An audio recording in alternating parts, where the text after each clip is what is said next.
Okay. So, we're going to focus on flowing movements and postures. Your goal as a Kemetic, one of your goals in terms of the practice as a Kemetic yoga practitioner and instructor, and as a teacher, as a teacher and practitioner, that's what I would say. One of your goals is, in terms of the physical practice, is to be able to flow, to use the breath, to use rule of four breathing and geometric progression, and to understand what that means, and to internalize those concepts into everything that you do. Okay. When you're doing Kemetic yoga and you're doing yoga skills method, you should be able to, anybody who looks at you should be able to tell, like, you're doing a particular style of yoga that's different. It has a unique flavor to it. So as I always say, if I see somebody doing a stronger yoga, I know that's a stronger yoga because they have a unique flavor. If I see somebody doing Iyengar yoga, I know that they're doing Iyengar yoga because it has its own unique flavor, right? And so Kemetic yoga is the same way. Not only do we do specific movements and postures, which are different than the mainstream movements and postures that you see represented in the yoga world, but because we're doing practices that you can see on the walls of the temples in the ancient Kemetic, the ancient Egyptian historical record, right? Very unique postures. But we're also using a technique called rule of four breathing and geometric progression. That means that every posture, every technique that we do is coordinated with the breath, right? And that we are slowly breathing in and slowly breathing out with each posture that we do, with each section within the posture and within the sequence that we're doing. Every time we breathe in, we use the inhalation of the breath to draw energy from 3 inches below the navel. We move it up through the body to the crown of the head and to the middle of the forehead. This occurs with every single inhalation that we take. With every single exhalation that we take, we send the energy to the arms and into the hands and down the legs and into the feet. And so when we're going through our movements and postures, we want our body to become an extension of the breath. So when I go into a forward bending pose, I have to first breathe in, and then I am gradually exhaling as I go into that forward bending pose, because the exhalation of the breath allows me to release resistance in my body in order to facilitate the ease of the posture, to make the posture easier, so that I'm not fighting against myself. When I exhale, I am letting go. Every time you exhale the breath, you are releasing tension from the body. Every time you exhale the breath, you are releasing some tension from the mind, okay? So you are letting go. Yoga, Kemetic yoga, is the art of letting go, releasing, okay? And so that's what we're trying to achieve. We're trying to achieve a release. We're also trying to achieve a point where we are coordinating the breath with every movement, and we're causing energy to flow, okay? So we are not just doing the movements and the postures for the purpose of lengthening muscles or stretching or toning, getting a tighter abdomen or a tighter gluteus muscles, or to make the thighs stronger and looking more good, to get the yoga butt, all that kind of stuff, right? You're going to gain physical attributes and fitness and development through your practice of yoga automatically, okay? But you want to put your emphasis on feeling and experiencing the movement of energy, okay? The movement of life force through your body. When life force is not able to move through your body properly, it is because there is a blockage in the flow, okay? You have energy channels, just like you have blood vessels. Just think if you had a blood vessel that had a blockage and the blood couldn't get to your hand, or the blood couldn't get to a particular organ within your body. So think about the same way if you have a blockage in the flow of your internal energy through the energy channels of your body, and the energy was not able to get to a particular organ or a particular area of your body, okay? So that is going to cause ill health. It's going to cause an ailment that eventually would manifest itself into something that you would give a definition to, or the doctor or whoever diagnosed would give you a name to put on it. But regardless of whatever the name of the ailment, whatever the name of the disease or the condition, it begins with a blockage in the flow of energy. And this blockage in the flow of energy can be the result of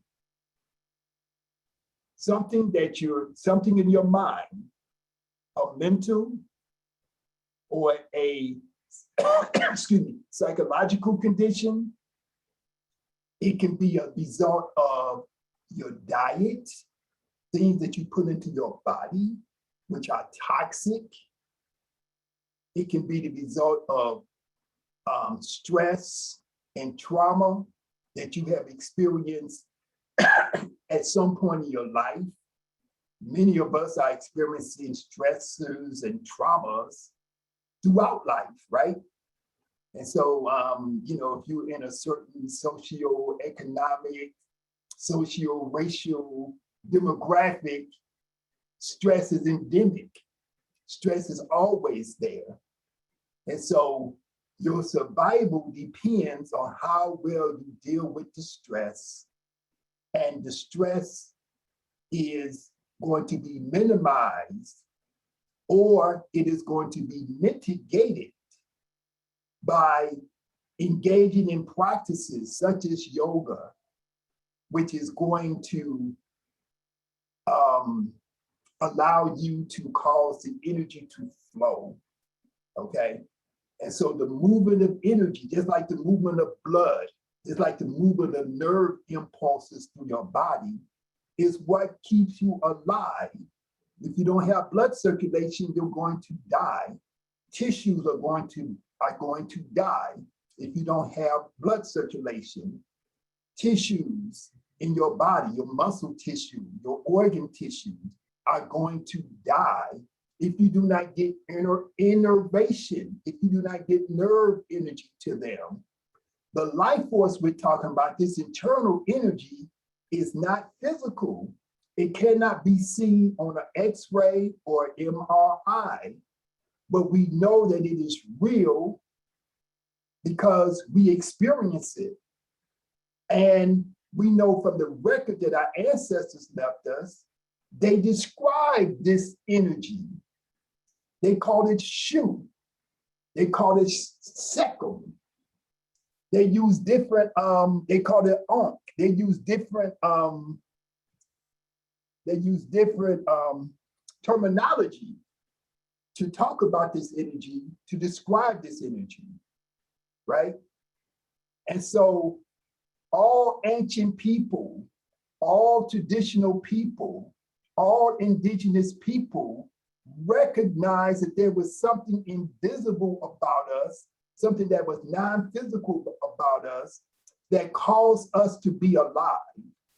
And each one of those groups of people, each one of those traditions, each one of those languages, they put a word or several different words to describe the different manifestations of those energies.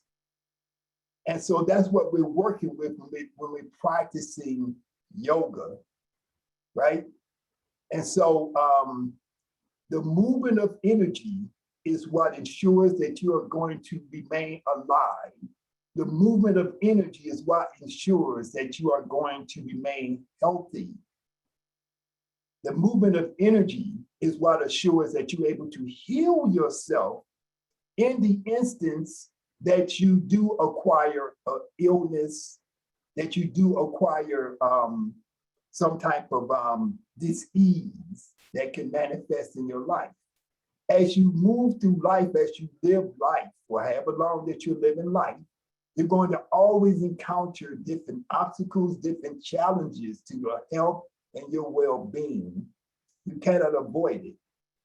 The longer you exist in your physical body, you're going to experience different effects from the fact that you've been here for a particular amount of time, right? The body is not imperishable.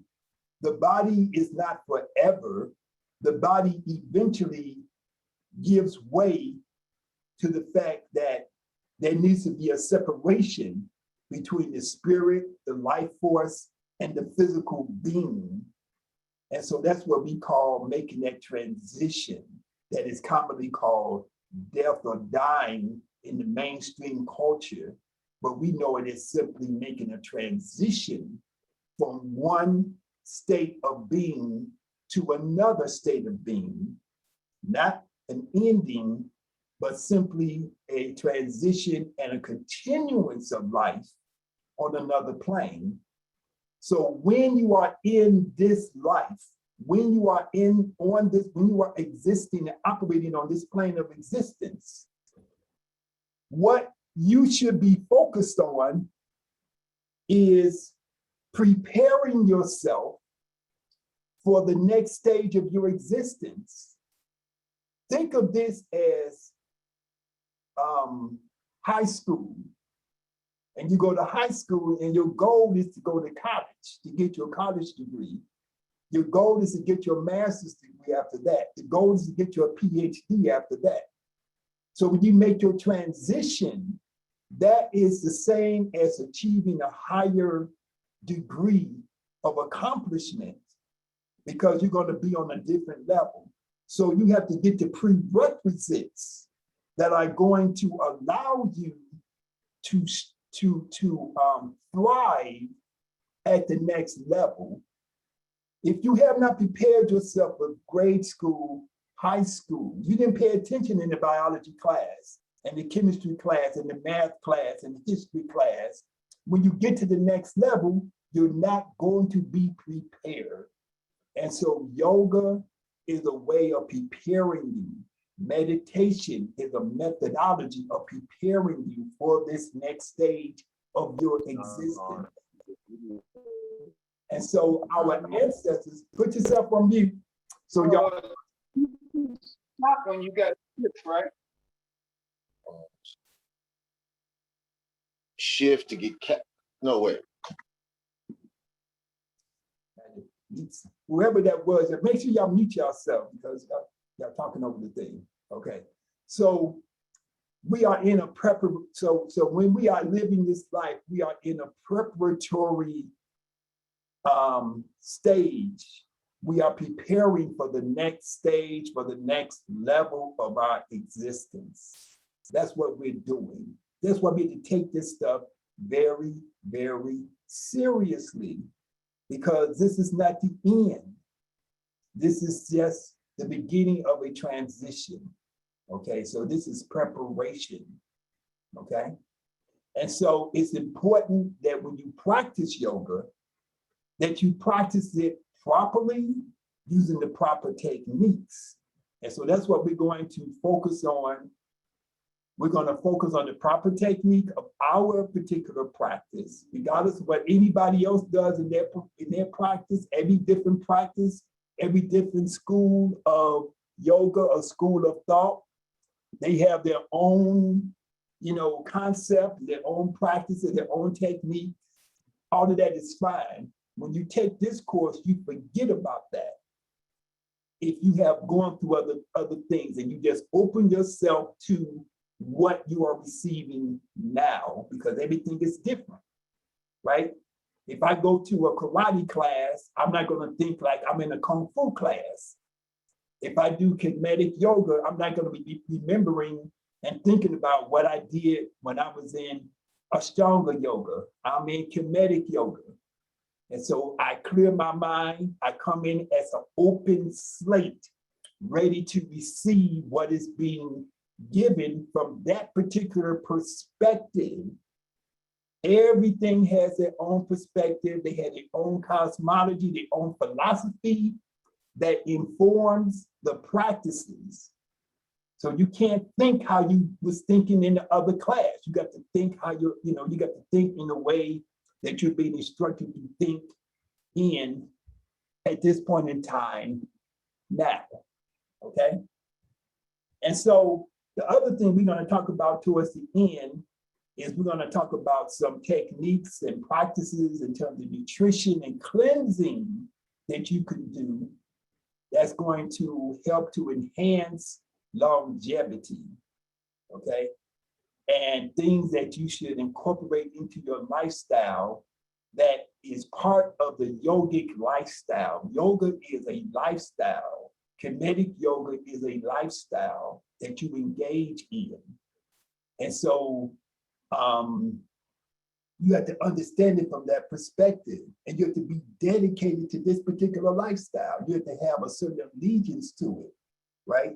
This is not a cult, right? It's not like a cult or anything like that, but it is something that you understand can have certain profound benefits for you that can help you to live your everyday life more productively, and that can give you the longevity that you may be seeking.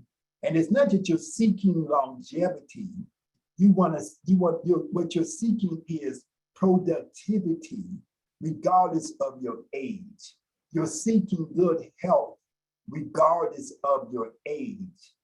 And unless you engage in practices before you get old and broken down, you're not going to achieve those things. You have to engage in the proper practices to preserve yourself, to maintain yourself. It's the same way that you maintain your car so that your car is not broken down. You have to maintain your body. And I don't know any other way to even put it. And so we're going to begin our practice the way we always do with the cleansing breath, okay? And so I'm gonna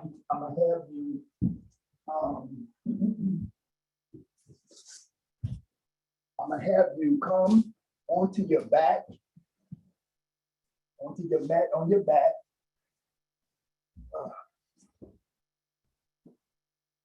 And you're going to place your I know everybody don't have a sandbag, but you want to get the sandbag, 10-pound sandbag, yoga sandbag, put it on your abdomen. If you don't have the sandbag, put your hands on your abdomen. I'm going to use my sandbag. If you're going to be a Kemetic yoga teacher, you should take the time and invest in your sandbag. Place your arms at the side of your body. If you have the sandbag, if you do not, you place your hands on your abdomen. You let your eyes close. Relax your spine against the floor. Relax your neck and your shoulders. Let your facial muscles relax.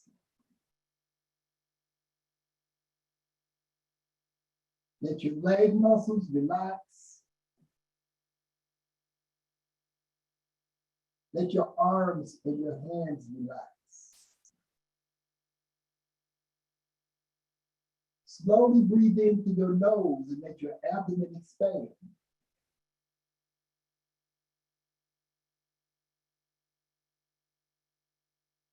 Open your mouth. Slowly exhale through your mouth.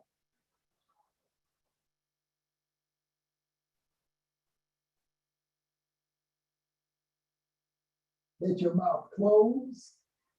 Reset your body. Slowly breathe in.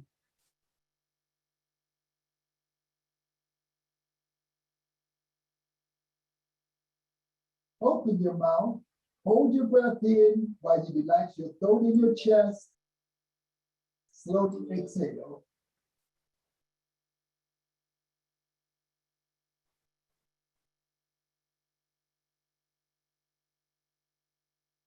Let your mouth close. Inhale through your nose.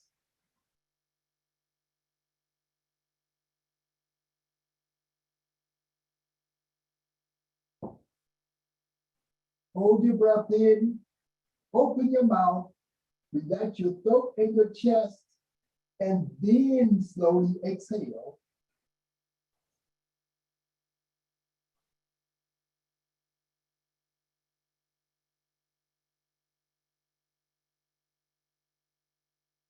Now close your mouth. We're going to go into cleansing breath variation 2. You're going to breathe in slowly through the nose, let your abdomen expand.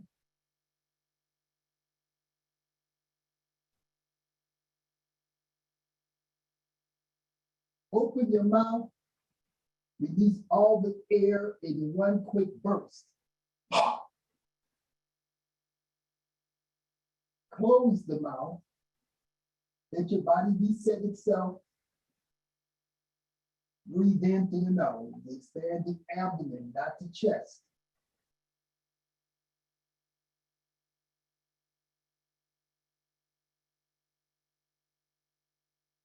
Hold the breath, open the mouth. Now release all the air once.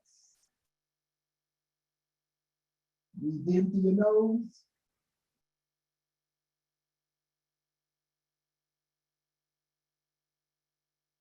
Open your mouth, breathe out. Now, let's transition into Sahu pose. Sahu is a name for mummy. We don't say mummy, we say Sahu. Place your right hand on your chest, right beneath your sternum. Place your left hand to the back of your right hand, let your thumbs touch together, make a pyramid shape. Keep the tip of your tongue very lightly touching the center of your hard palate at the roof of your mouth. Breathe in and out only through your nose. So let your abdomen expand upward as you breathe in.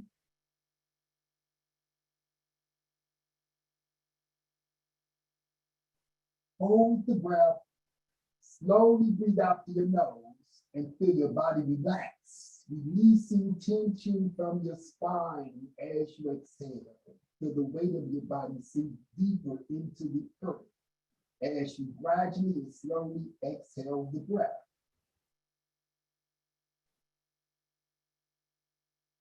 After you have released your breath, take 1 to 2 seconds, and then you slowly breathe in again.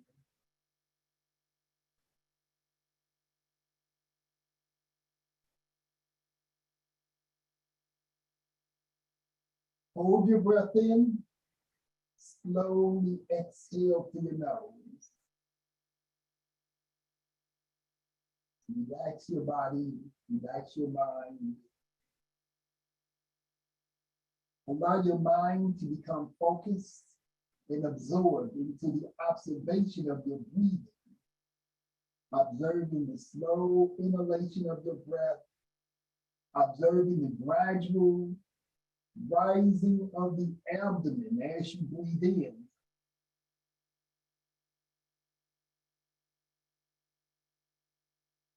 Hold your breath, slowly exhale the breath in your nose and feel your abdomen relaxing. Feel your abdomen sinking downward towards your spine. Feel your spine sinking downward towards the earth. Releasing tension from your facial muscles, from your neck and your shoulders, from your spinal column, from your arms, from your hands and your fingers. Releasing tension from your hips, your thighs, your knees, your lower legs, your ankles and your feet. Breathing in slowly.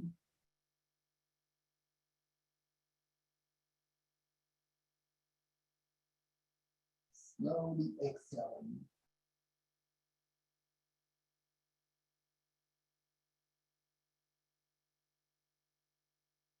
Breathe in.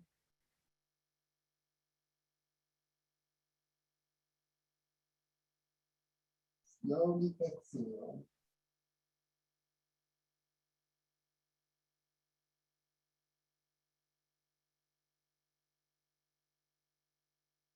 So feel the body relaxed.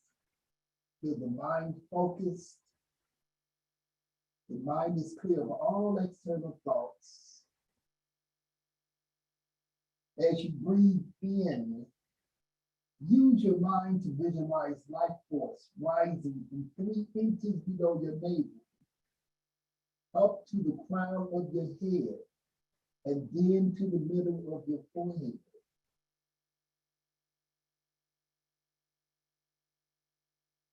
As you exhale, use your mind to visualize the energy moving through your arms into your hands, and at the same time, down your legs and into your feet.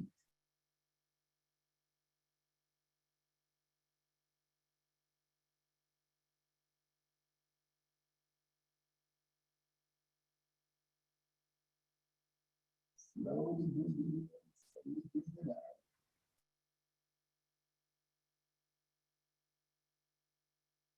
Releasing tension, energizing the body with the life force, with the Ankh force, with the force of Shu moving through you.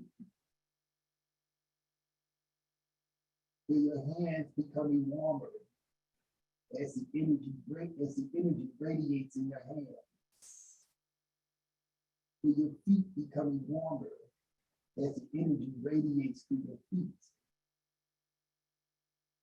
Feel your entire body becoming warm as you feel the life force rise up the spine, move to the crown of your head, move to the middle of your forehead as you breathe in. And feel the body becoming warmer as the life force moves to your arms, into your hands, and down your legs, and into your feet as you exhale.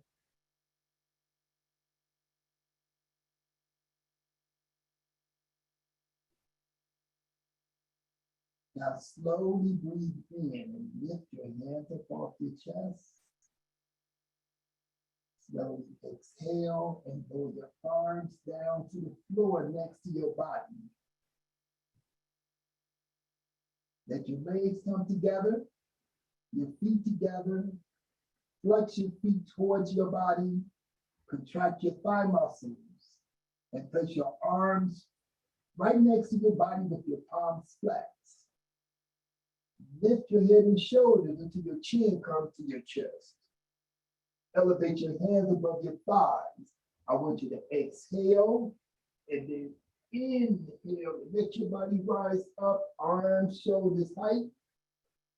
And with your exhalation, bring your hands down to your knees and release your shoulders. Breathe in. Slowly breathe out.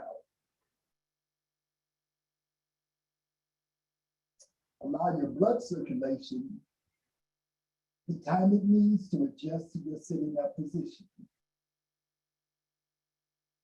And then cross your legs into Sesh pose variation 1.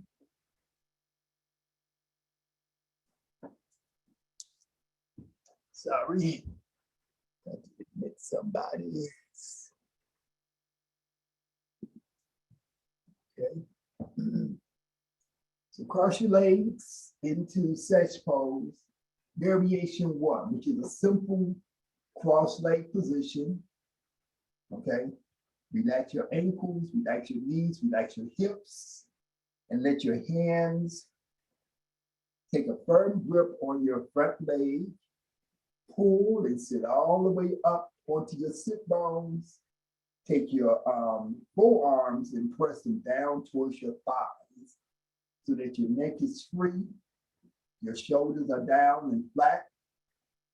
So we're freeing up the neck, allowing ourselves to be able to turn, move the head in 4 directions. Tip of the tongue gently touching the roof of the mouth. As you breathe in, you're going to tilt your head halfway back. As you exhale, release your neck, let your head go back all the way. As you breathe in, you bring your head up straight. As you exhale, lower your head down and touch your chin to your chest. Now raise your head up straight, looking forward, breathe in. And as you exhale, turn your head to the left. Allowing each vertebra in your neck to turn one at a time. As you breathe in, turn your head to the center. And as you exhale, turn your head to the right. Again, allowing each vertebra of your neck to turn one at a time, massaging the internal organs of your throat and the glands of your throat. Now turn your head back to the center, looking forward. Take your right hand and place it underneath your left knee. Place your left hand in the back of your right hand. Come your chest and shoulders slightly square with your left thigh.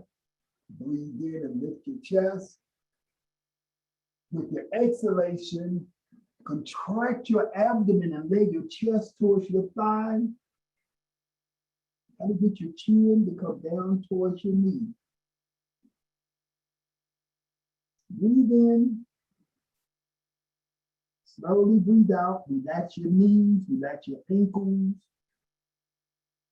Relax your hips, relax your shoulders. Let go of your leg and breathe in and rise up and turn to your right. And with your exhalation, place your hands underneath your right knee. As you inhale, lift your chest and flatten your back. As you are exhaling, releasing, lower your chest towards your thigh. Lower your chin towards your knee. Let your arms wrap around your leg and kind of squeeze chest to thigh. When you breathe in, you let your abdomen expand. When you breathe out, you let your abdomen contract. And then let go of your legs and breathe in and rise up. Let your arms follow your body. And with your exhalation, let your hands come around your knees. With your inhalation, lift your chest, flatten your back.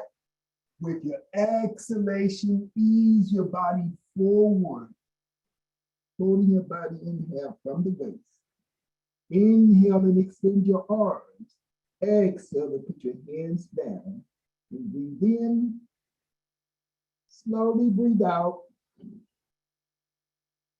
Breathe in and rise up, arms next to your ears.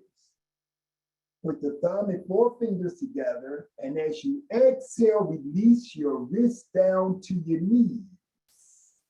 And then close your eyes and breathe in and out slowly through your nose. Remember to keep the tip of the tongue connected to the roof of your mouth. So slowly breathe in. Slowly exhale, relaxing neck and shoulders. Relaxing knees and ankles. Feeling the hands and the fingers energized with life force. Move the energy with your mind. Move it up your spine. Move it to the crown of your head. Move it to the middle of your forehead using your own intention, your own thoughts, along with the inhalation of your breath. Move the energy to your arms and into your hands as you exhale, also down your legs and into your feet, until you feel your entire body begin to glow with the life force, with the energy.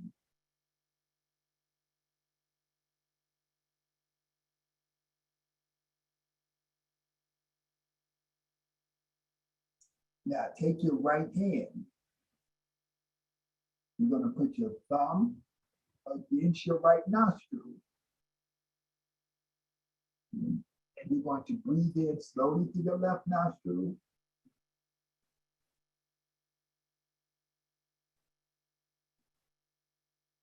And then you're going to slowly exhale through your left.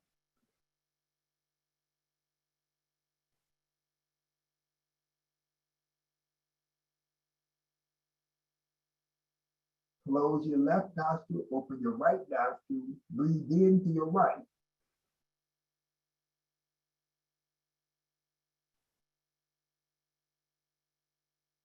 Breathe out to your right.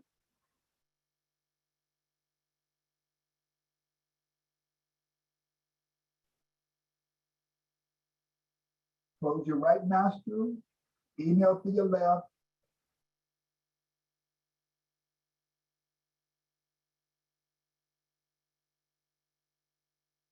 Close your left, open your right, exhale out to your right.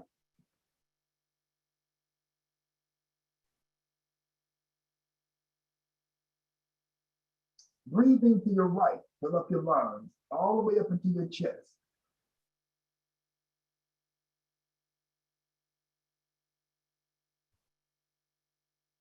Close your right, open your left, exhale out to your left, into your lungs.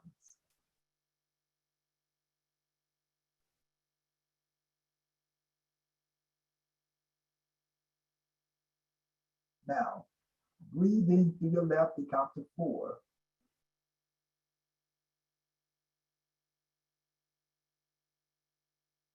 Close your left, open your right, exhale and count to 8.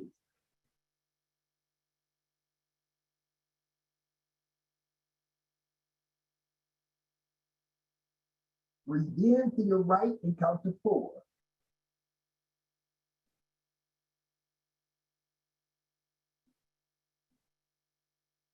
Close your right, open your left, exhale and count to 8.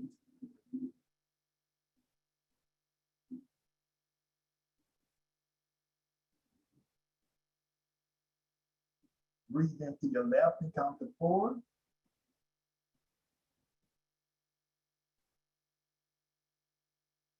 Close both your nostrils shut. Hold it and count to 16.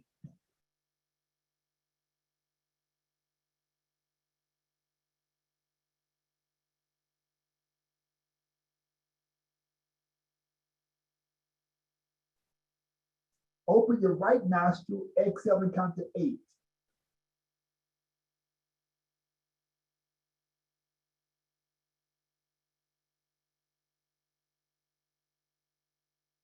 Breathe into your right and count to 4.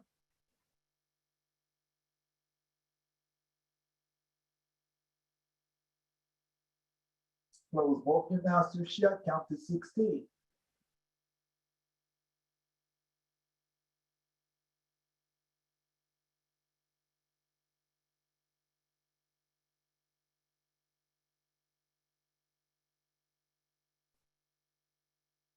Open your left nostril, exhale and count to 8.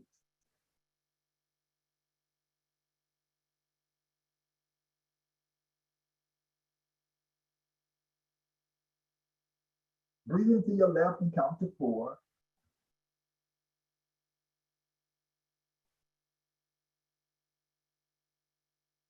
Hold both your nostrils shut, count to 16.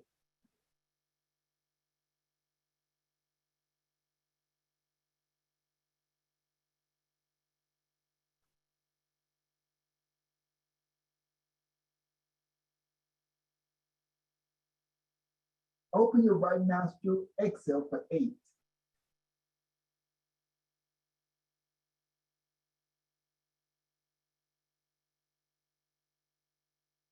Breathe in through your right and count to 4.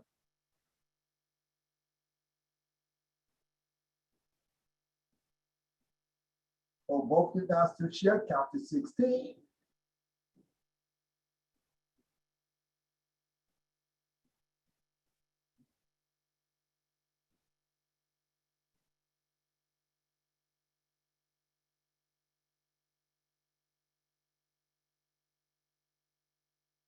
Open your left nostril, exhale, and count to 8.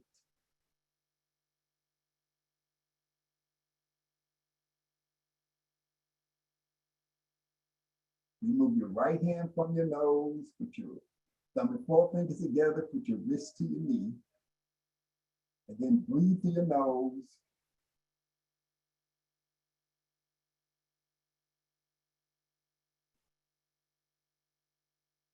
Inhale and exhale slowly.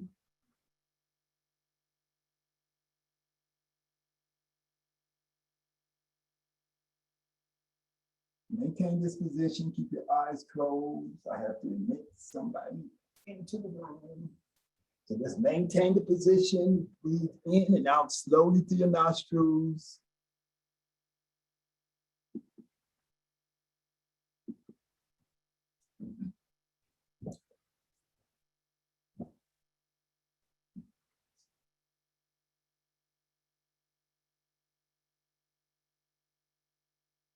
And experience the changes internally within your being that has been caused by the breathing, by the movements.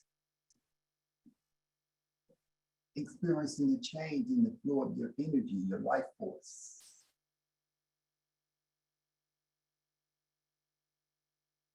Now, uncross your legs. Bring your legs out in front and wiggle your toes.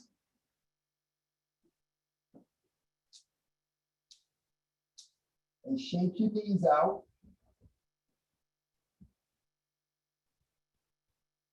Okay? Now keep your legs together.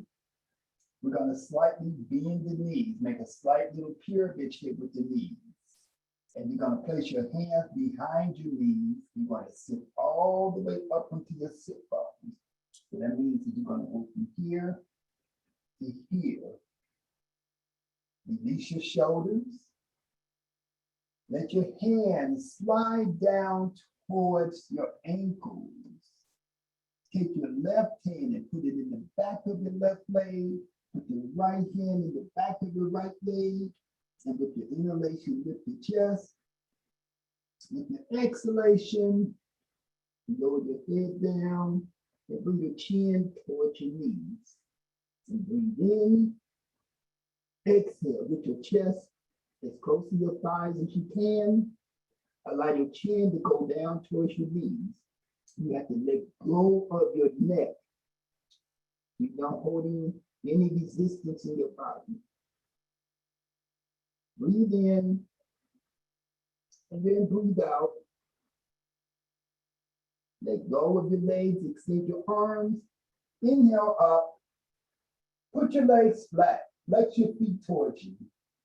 Exhale the hands down to your knees. Release your shoulders and breathe in and breathe out. Breathe in, slowly breathe out. Bend your knees a little bit, flexing your feet towards you. Place your hands behind your knees and sit up onto your sit bones. Sliding the hands down towards the ankles. Place your left hand in the back of your left leg. Place your right hand in the back of your right leg. Breathe in and lift your chest, flatten your back. And then use your exhalation to lower your chest downward. How to get your chin towards your knees. Breathe in and breathe out. Breathe in and breathe out. Breathe in, exhale, release, inhale up, put your legs flat, exhale, releasing, send the energy to your arms and into your hands, flexing your feet towards you. And inhale, and slowly exhale. And breathe in, and breathe out. One more time. In the knees, like the feet. Hands behind the knees, sit up. Slide the hands down. Left hand behind the left leg. Right hand behind the right leg. Inhale to lift your chest. As you exhale, try to contract your abdomen. Suck your belly in and lay your chest close to your thigh. Try to get your chin as close to your knees as you can. Breathe in. You want to go deeper each time you exhale. Breathe in, exhale, release, extend, inhale up, put your legs flat, exhale, your hands down, put your palms to the knees, and then breathe in, slowly breathe out. Now keep your legs out in front of you and flex your feet towards you. Extend your arms to the side and put your fingertips to the floor. Rotate your arms so that your palms face up. As you breathe in, lift your arms. Exhale and put your hands together. Inhale and turn your hands forward. And as you exhale, reach for your feet. Once you grab your feet, I want you to breathe in again. And as you exhale, I want you to release forward. Grabbing further on over the top of the feet. And breathe in. Slowly exhale. Let go of your feet and rise up. Inhale. Exhale, your hands around and down to your knees. And breathe in, and then slowly breathe out. Release your shoulders, let the weight of your body sink into the floor, into the earth. Okay? Now from here, we're gonna come on to the spine. We place the hands next to the body, and we're gonna slide the buttocks so that we can bend the knees. And then we're going to come onto the back.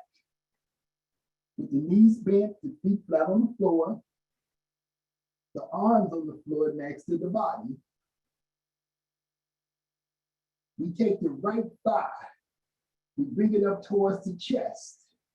We place the hands around the knee, around the leg, and we pull the thigh in towards the chest. Releasing the lower back, releasing the right hip. And then we breathe in and we exhale the chin to the knee.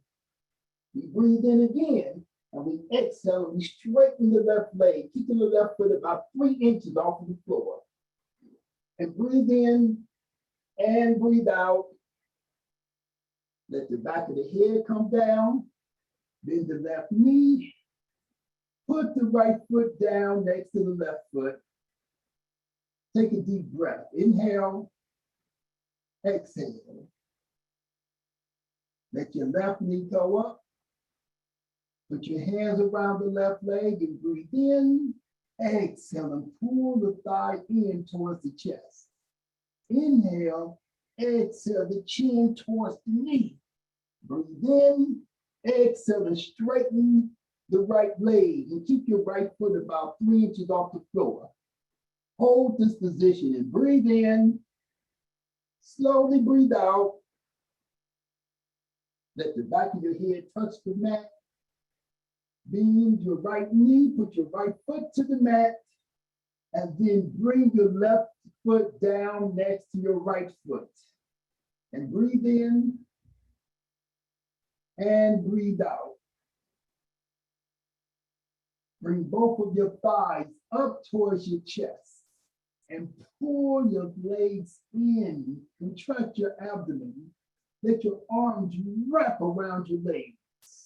And squeeze in, breathe in, exhale, bring your head up in your chin towards your knees. Contract your abdomen, releasing your back. Breathe in, exhale the back of the head to the mat. Let your hands slide down towards your ankles and separate your feet.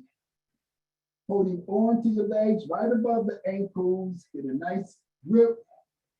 Breathe in and begin to lift your lower back, lift your middle back. And as you exhale, squeeze your shoulder blades together and push your pelvis upward. And breathe in. Slowly breathe out. Breathe in. Slowly breathe out. Breathe in. Exhale and tuck your hips and ease your spine down to the floor. Tuck your pelvis until your spine is completely flat. Your hands maintain their position around the ankles, right on the lower legs, right above the ankles. And then breathe in. Slowly breathe out. As you breathe in, lift your lower back, lift your middle back. As you exhale, squeeze the shoulder blades together and push the pelvis up. Breathe in, slowly breathe out. Breathe in, exhale, inhale. As you exhale, tuck your hips and ease your spine down to the floor. And relax. Inhale. And gradually exhale. And breathe in. Slowly breathe out. And for the last time, inhale and begin to lift your lower back, lift your middle back. And as you exhale, squeeze your shoulder blades together, push your pelvis up, engage your thigh muscles. Keep the back of your neck straight and flat towards the floor, your chin towards your chest. You breathe in, breathe out,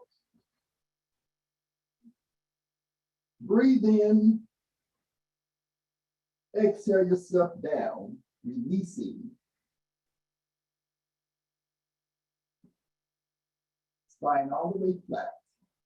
Inhale. And as you exhale, let go of your legs, let your legs slide down. Your feet are shoulders width apart. Place your right palm on your lower chest. Your left hand to the back of your right hand, your thumbs are touching, making a pyramid shape. And you breathe in slowly. And you breathe out slowly. And breathe in. Slowly exhale. The eyes are closed. The lips are together. The tip of the tongue is connected to the roof of the mouth.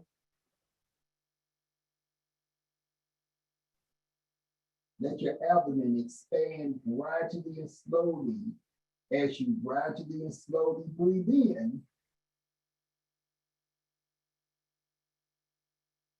Feel your abdomen contracting gradually and slowly as you exhale, and feel the weight of your body go deeper into the earth, releasing more and more tension from the body, releasing those deeply held traumas and stressors out of your body. Let them go as you exhale your breath. Let them go from your lower belly area, out of your organs, out of your colon, your intestines. out of your reproductive organs, let them go, and your body is able to heal itself. Releasing. Each exhalation is a release. Each exhalation is a release of energy, a release of tension, a release of stress, a release of trauma that may have accumulated somewhere within your body. So we have to let go from the kidneys, let go from the liver, let go from the pancreas. When you breathe in, use your mind to visualize the liver becoming nourished, the kidneys becoming nourished, the intestines and the colon being nourished by the life force and the energy that you're taking in. As you exhale, release, relax, and let go of everything that does not serve you. Negative thoughts, anger, thoughts such as lack of confidence, lack of self-esteem. Let those thoughts go. Let those memories go and dissolve them as you exhale the breath.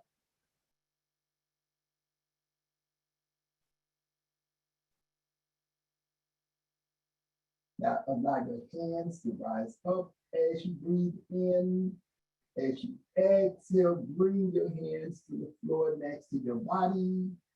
Let your legs come together, let your feet come together, let your arms come all the way in next to you, flex your feet towards you. Lift your head and shoulders, bring your chin to your chest. Elevate your hands above your thighs. Inhale and let your body rise up. Arms or shoulders height. Exhale and relax your arms, let your hands come down to your knees. Release your shoulders.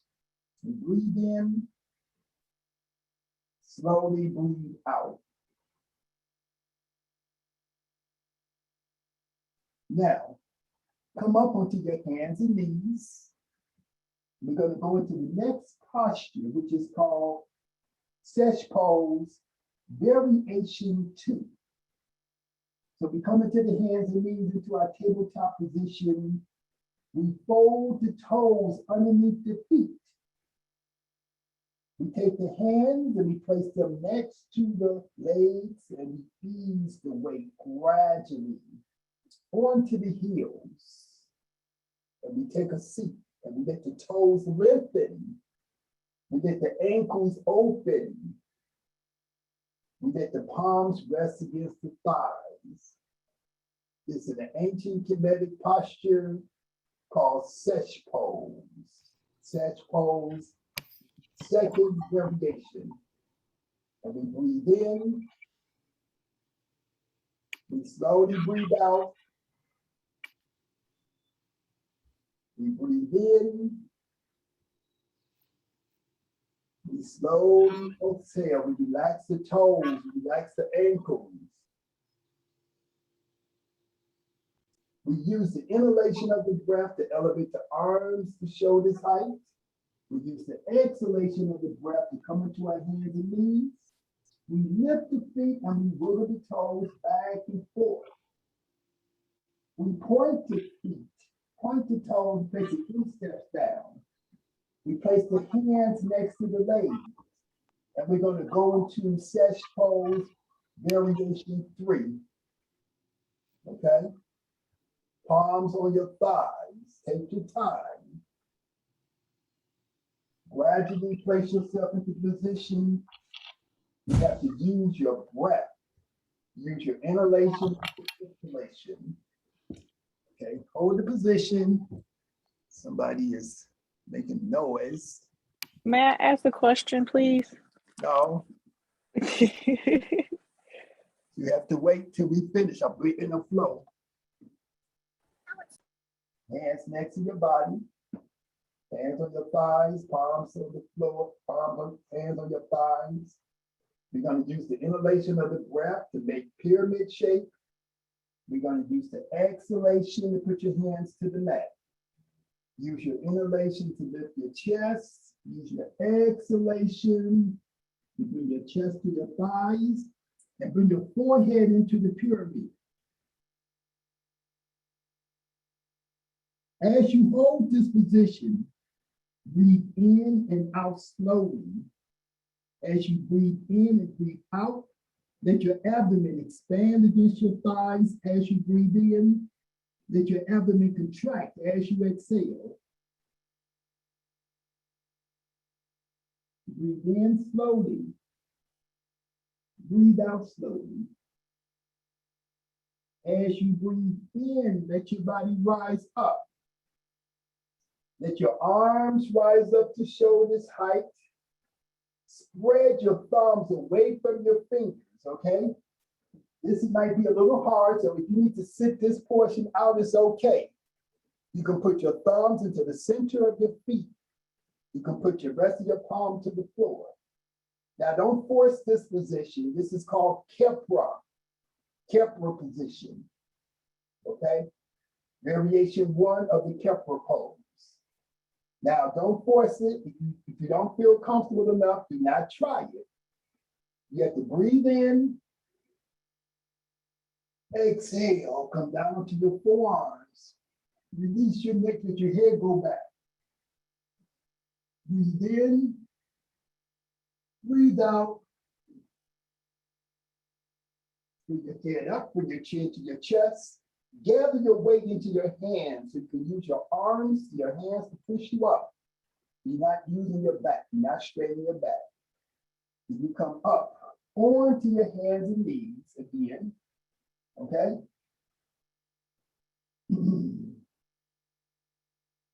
Now wiggle your toes. And if you have some questions, just save your question. I'm sorry, but I didn't mean to be rude and stuff, but just save your question till we get finished, okay? But you want to wiggle your toes. And from here, we're going to take the left foot. Let me see, I'm sorry. We're going to take the right foot. And we're going to bring the right foot next to the left knee. We're going to use the hands. So this is the left leg. We're going to sit down onto the instep of the left leg. We take a seat. We keep the back straight. We take the hands and we bring the palms together. We inhale the right arm to the inside of the right knee. And we use this right arm inside the knee as leverage to get the body to turn out to the left. And we want to lower that left shoulder so that both the shoulders are even. And then we bring the fingertips together, palms facing the chest. And as we are exhaling, we open up the arms. So we're turning out to the left. The arms are bent. See the bend in the elbows. The right arm is locked to the inside of the right knee. And then we make our fist with the hands. And then we breathe in. And as we exhale, we turn the head and we look towards the right. We inhale, we bring the chin over the chest. We exhale, we look towards the left. And as you breathe in, turn your left fist to your right fist. Exhale the palms together, lower the hands down, okay? Bucky, you're doing the opposite. You're doing everything backwards.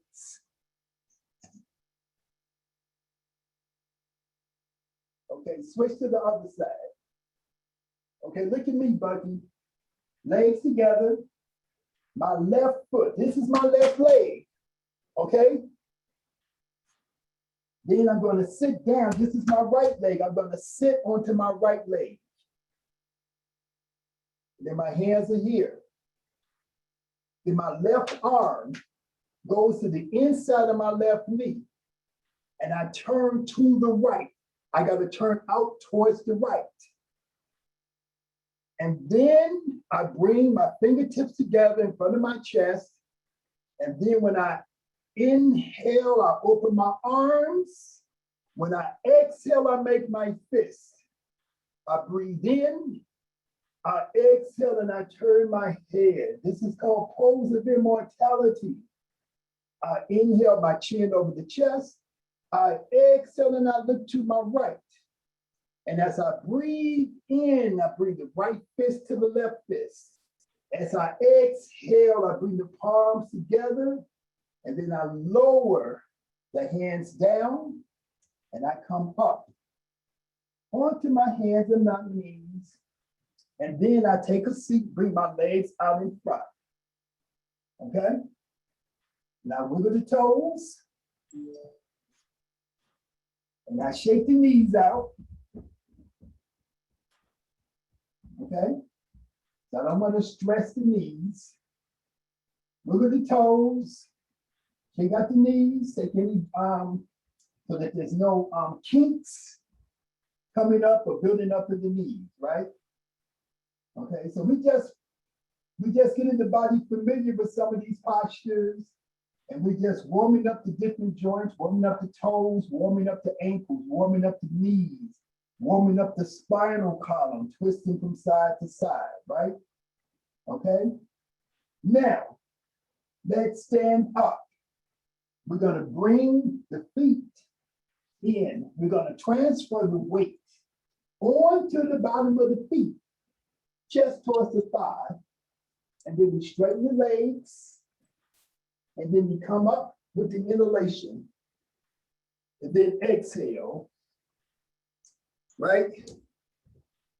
Okay, stay with me.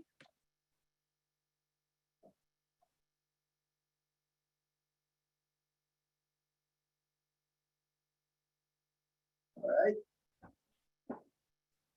Then I'll have you, you're gonna come up to the front part of your mat. So with your feet, we're gonna go into our sun salutation from the standing position. So we're starting off with our feet together, the toes touching, the heels are slightly separated. Then from here, we're going to bend the knees, we're going to tuck the hips. We're going to release the weight into the bottom of the feet. Bend your knees slightly, pelvis tucked. And then breathe in, exhale your hands together in front of your thighs. As you inhale, your arms rise, your palms come together, your arms make a pyramid shape. And with your exhalation, release your palms in front of your chest. With your inhalation, let your legs straighten. Push your hips forward, arch your spine. Thumb and forefingers come together. Exhale, open up your arms, release your neck, release your shoulder. Breathe out, breathe in and rise up. With your exhalation, lower your hands in front of your chest. With your inhalation, straighten your legs, extend your arms forward. As you exhale, shift your hips back and bend your body forward until you're able to touch your fingertips to the mat. Inhale and separate your arms, shoulders width apart. And as you exhale, put your knuckles to the floor. Breathe in and reach back and grab your lower legs. As you exhale, try to bring your chest to your thighs. Try to bring your chin to your knees. Inhale, your hands at the pyramid. Exhale, your palms flat to the floor. Now, move your hands next to your feet. Inhale your left leg up and back. Slide it back. Lower your hips, bring your chest up and look forward. Now breathe in. As you exhale, lower your left knee. Point your left foot. Place your arms underneath your right thigh. Now breathe in and rise up. Now exhale and bring hands together. Inhale and bring your left hand behind the right. Exhale and bring your palms down to your right knee. Breathe in. Exhale and lengthen your left thigh. Breathe in and lift your chest. Exhale, arch your spine. Breathe in and let your head come up. Exhale, your chest to your thigh. Separate your hands and ease your hands down to the mat. Okay, so we're going to go to the level, the second level of sun salutation, right? Bend your toes of your left foot and lift your left knee up. Rotate the bottom of your left foot flat to the mat. Put your right hand to the inside of your right foot. Keep your right arm straight next to your right leg. Put your left hand to your right wrist and let your left hand slide up your arm, come to your chest, point the elbow up, and then extend the left arm. Inhale the left arm to the front and extend it out and over your ear as you are exhaling. Inhale the left arm up. Exhale the right hand forward and then turn your body and let both hands meet together. This is called Heru Warrior Pose. Breathe in.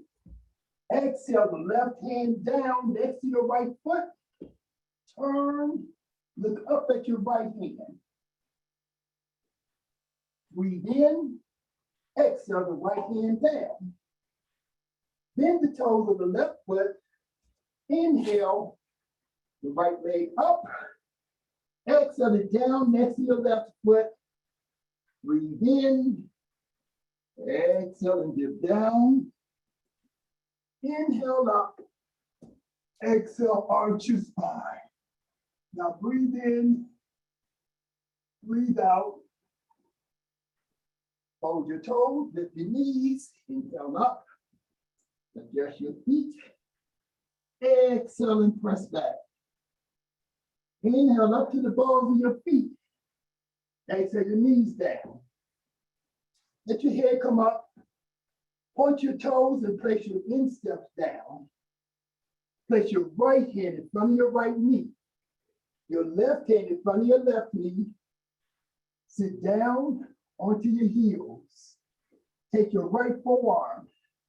Bring it down. Take your left forearm. Bring it down. Breathe in.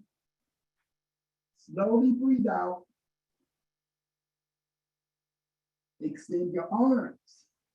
Inhale. As you exhale, transfer your weight from your knees into your hands. Inhale up. Exhale, arch your spine back. Breathe in. Breathe out. Fold your toes, lift your knees, inhale up. Adjust your feet. Exhale and push back and try to get your heels to the floor. Now breathe in, rise up to the balls of your feet. Slowly exhale your knees down. Let your head come up. Point your toes and place your insteps down. Now breathe in, bend your knees into Mesu Heru, child pose. Put your chest towards your thighs. Put your forehead down towards the mat. As you hold the position, breathe in slowly, breathe out slowly. Let your abdomen expand as you breathe in. Let your abdomen contract as you breathe out.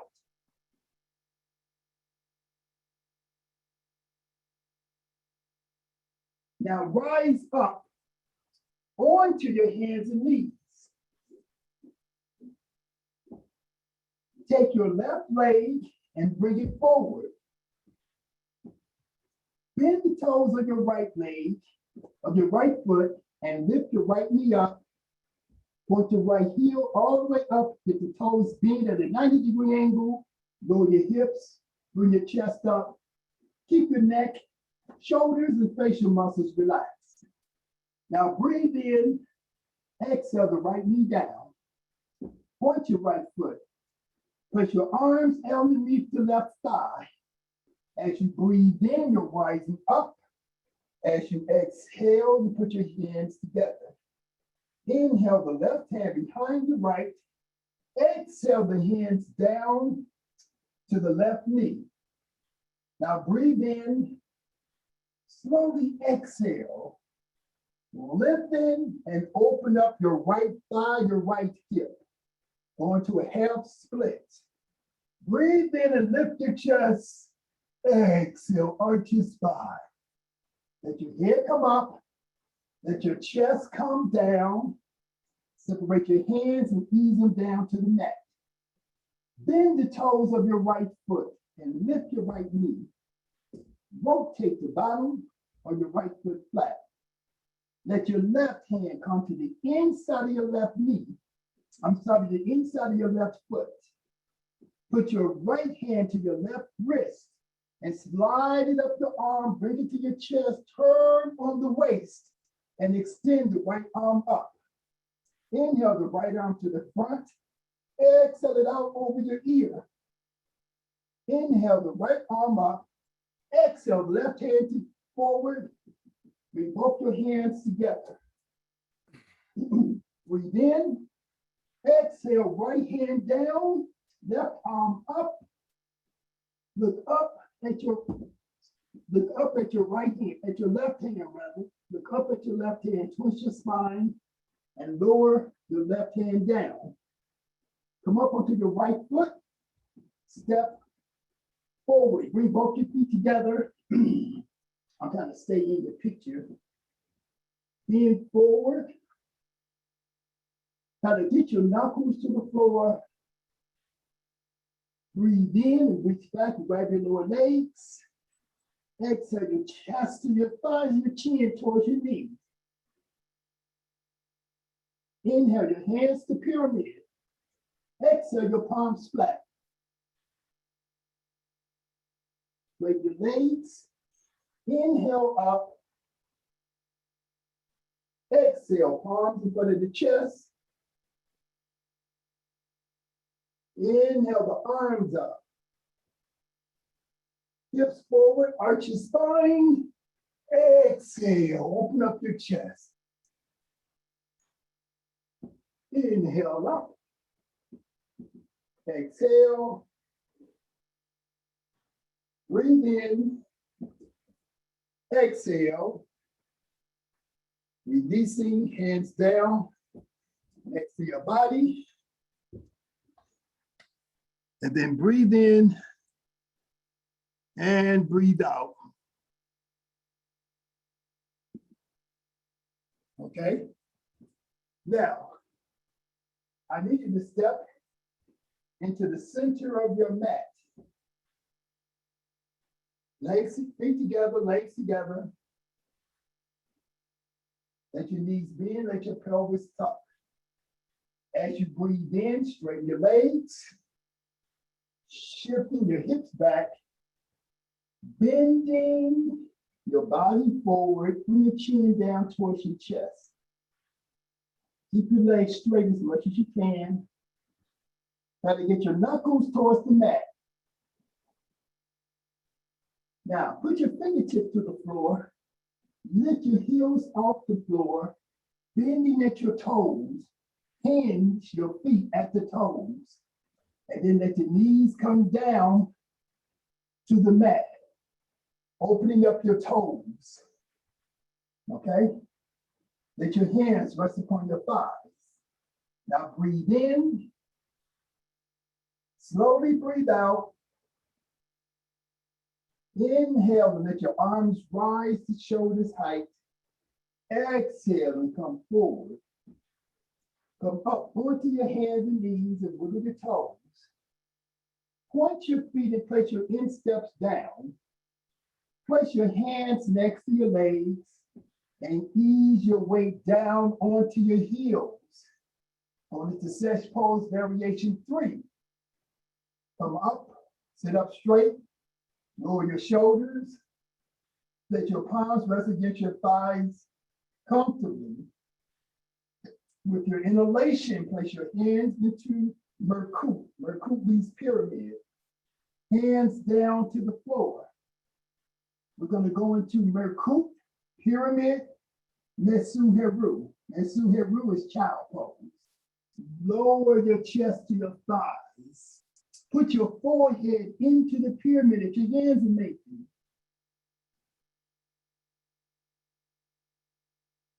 As you hold this position, breathe in and out slowly through your nose.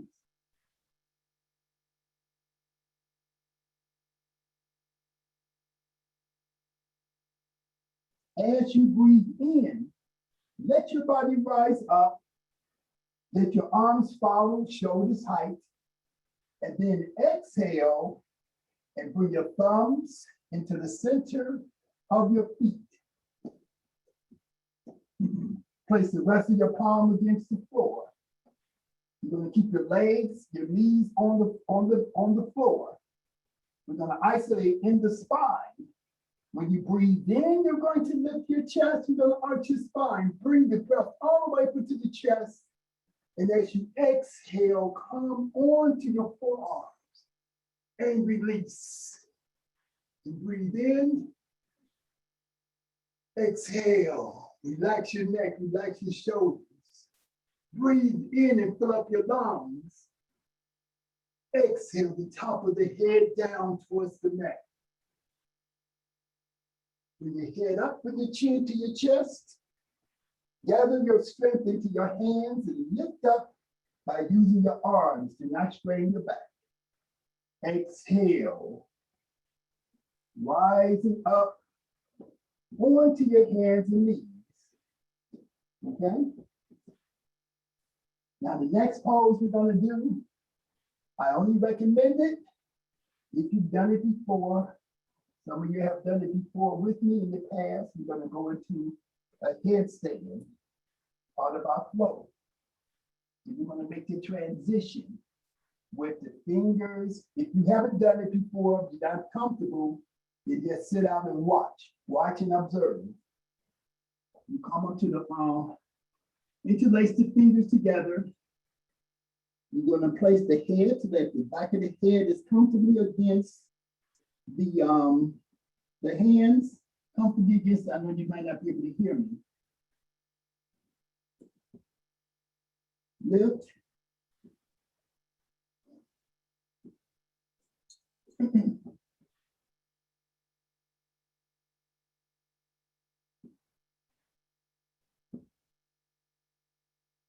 Now to breathe in and out slowly through your nose.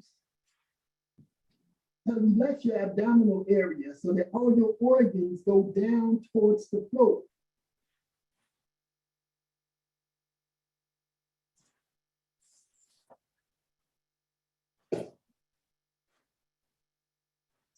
Bend your knees, bring your feet down to the mat, and go into Mesu Heru, Merkut Mesu Heru.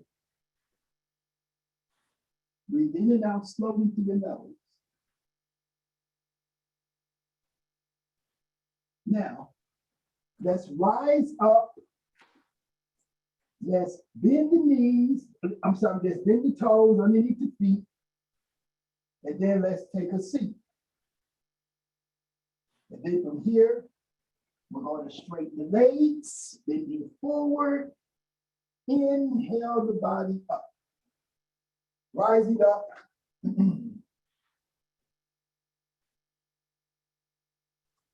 To a standing position. Let me see. And from here, make a little adjustment.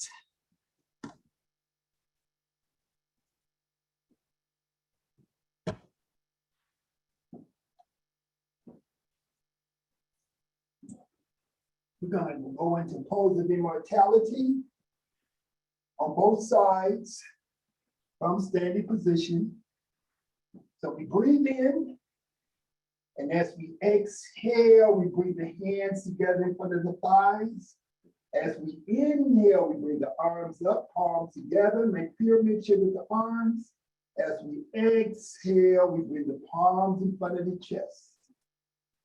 We shift the weight into the right foot. And we inhale the left knee up, we point the left foot down. We exhale the top of the left foot back.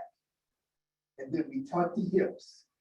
We breathe in and we exhale and we ease down, sitting down onto the left heel. We inhale the right arm to the inside of the right knee, we turn out to the left.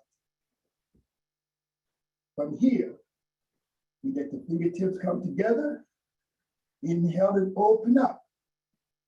Exhale and make fists. Inhale, exhale and turn the head to the right. Inhale and turn the head to the center. Exhale to the left.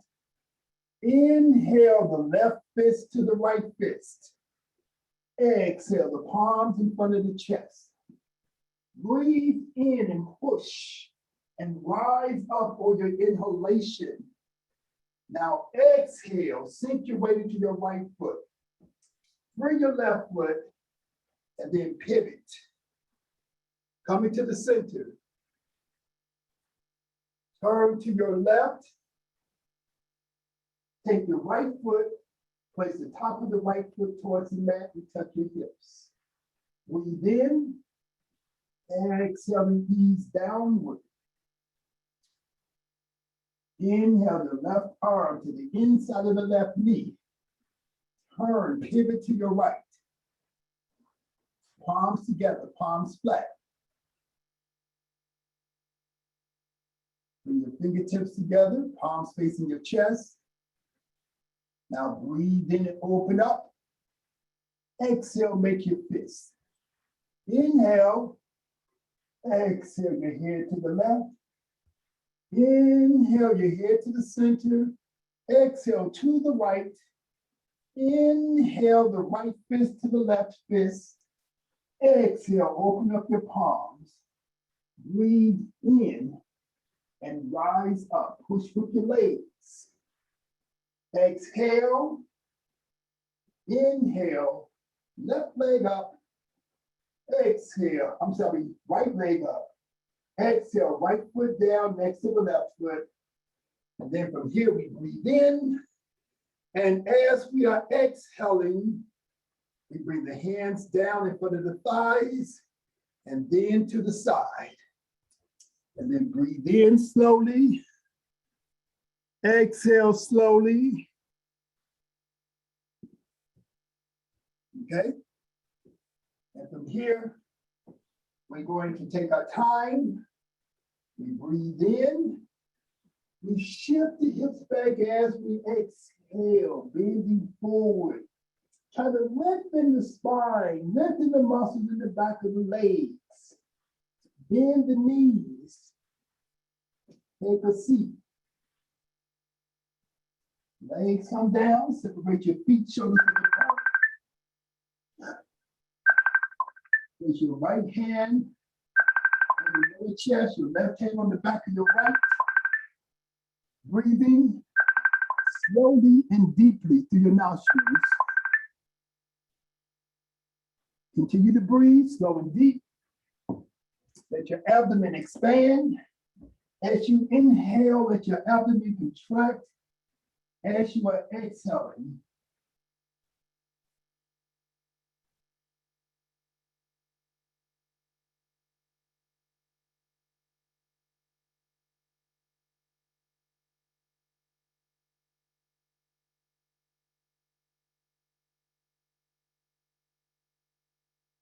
slowly inhale, slowly exhale.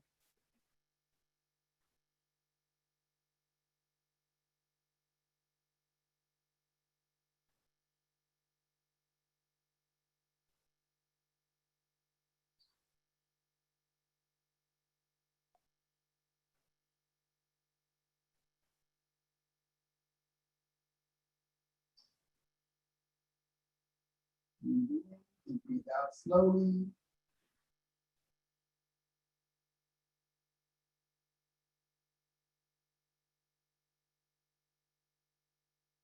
Now to move the energy up the spine as you breathe in, through the arms, into the hands, down the legs, and into your feet as you exhale.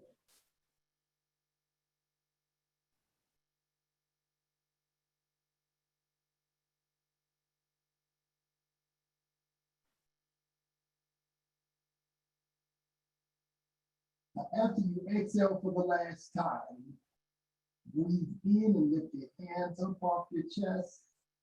Exhale and roll your arms down to the floor next to your body. Bring your legs together, bring your feet together. Flex your feet towards you. Arms next to your body, palms flat. Lift your head and shoulders and bring your chin to your chest. Elevate your hands above your thighs. Now exhale, squeeze the abdominal muscles and lift up. Exhale your hands down to your knees, let your shoulders relax.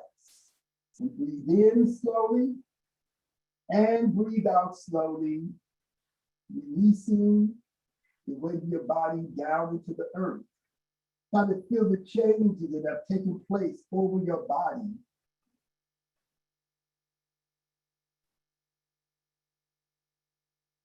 Allow your blood circulation the time it needs to adjust to the sitting up position.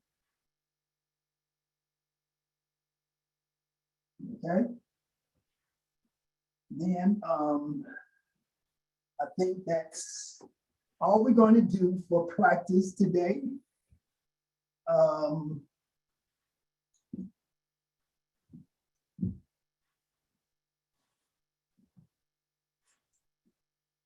So I want to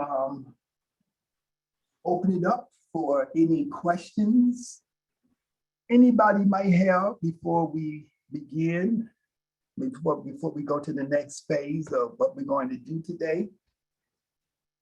Okay. I had a question about the posture when we're in such pose variation. Are our knees supposed to be together, or is there a little bit of space between them? It needs to be together. You want your thighs and your knees to be together. Yeah. Okay. And then also I'm sorry, go ahead. But if you cannot touch them together, they may separate a little bit. Everybody's body is different. Right. Okay. So don't fret over little things like that. But they're trying to get them as together as they can. Okay. And then over time, is this true when we're in such pose with our feet are flat on the floor and the tops of our feet are on the floor and our heels should be into our buttocks, yes? Yeah, you want your buttocks. Ideally, you want your buttocks to touch your heels. Right. Okay. Because my heels tend to like go outward, and I'm assuming that it's just because I haven't done this enough to really like get it right. These practices are developmental, so you have to give your body time to change. As I always say, when I first started to do yoga, I couldn't do nothing. I couldn't even sit down and cross my legs. Okay? So you have to give your body time. It took me 2 years before I could do certain things. It took me 7 years to do other things, right? So you have to give yourself time. It's not a rush. No, I'm not rushing. I just wanted to make sure I was doing it right. Yeah, I'm not saying that you're rushing. I'm just saying in general. So whoever it is, I'm not even talking, I'm just talking to everybody or whoever I'm talking to. Don't rush. There is no technique. I can't tell you how to make your body open up faster, how to make your body change faster, right? It's no shortcut. It's no technique. I can't tell you, but just do this and your feet will stay together, or just do that and your thighs will stay together. There's no techniques like that. It's developmental. Your body has to change. When I first started doing yoga and I sat down across my legs, I was like this. I couldn't even sit up, right? So I had to go from that. So it took me 2 years to go from that to get to here. just to sit into lotus or half lotus. So you have to, so I'm just saying it, Joe, not to you directly. You have to take your time and you have to be patient. One of your biggest yoga skills is patience. Patience and perseverance. Those are two skills that you want to learn and to incorporate into your consciousness. Being patient and having perseverance. That means that you practice every day. Do you practice every day? I'm just asking the question rhetorically. You don't have to answer. But I'm saying a person should practice daily. You should have a daily practice. The more you practice, the better you were going to feel. The more you practice, the more your body is going to respond, the more your body is going to change. We are not doing the practices simply because we want to be able to fit the body into a different position. That is not what the goal is. By practicing and training ourselves to get into the positions, we are acquiring certain mental, emotional, cognitive, psycho-emotional, psycho-spiritual skills through doing that, right? If we are challenged with a particular posture, meaning that when you cross your legs, you're like this, you're all locked up and stiff, and you can just bring yourself to be able to become comfortable over a period of time.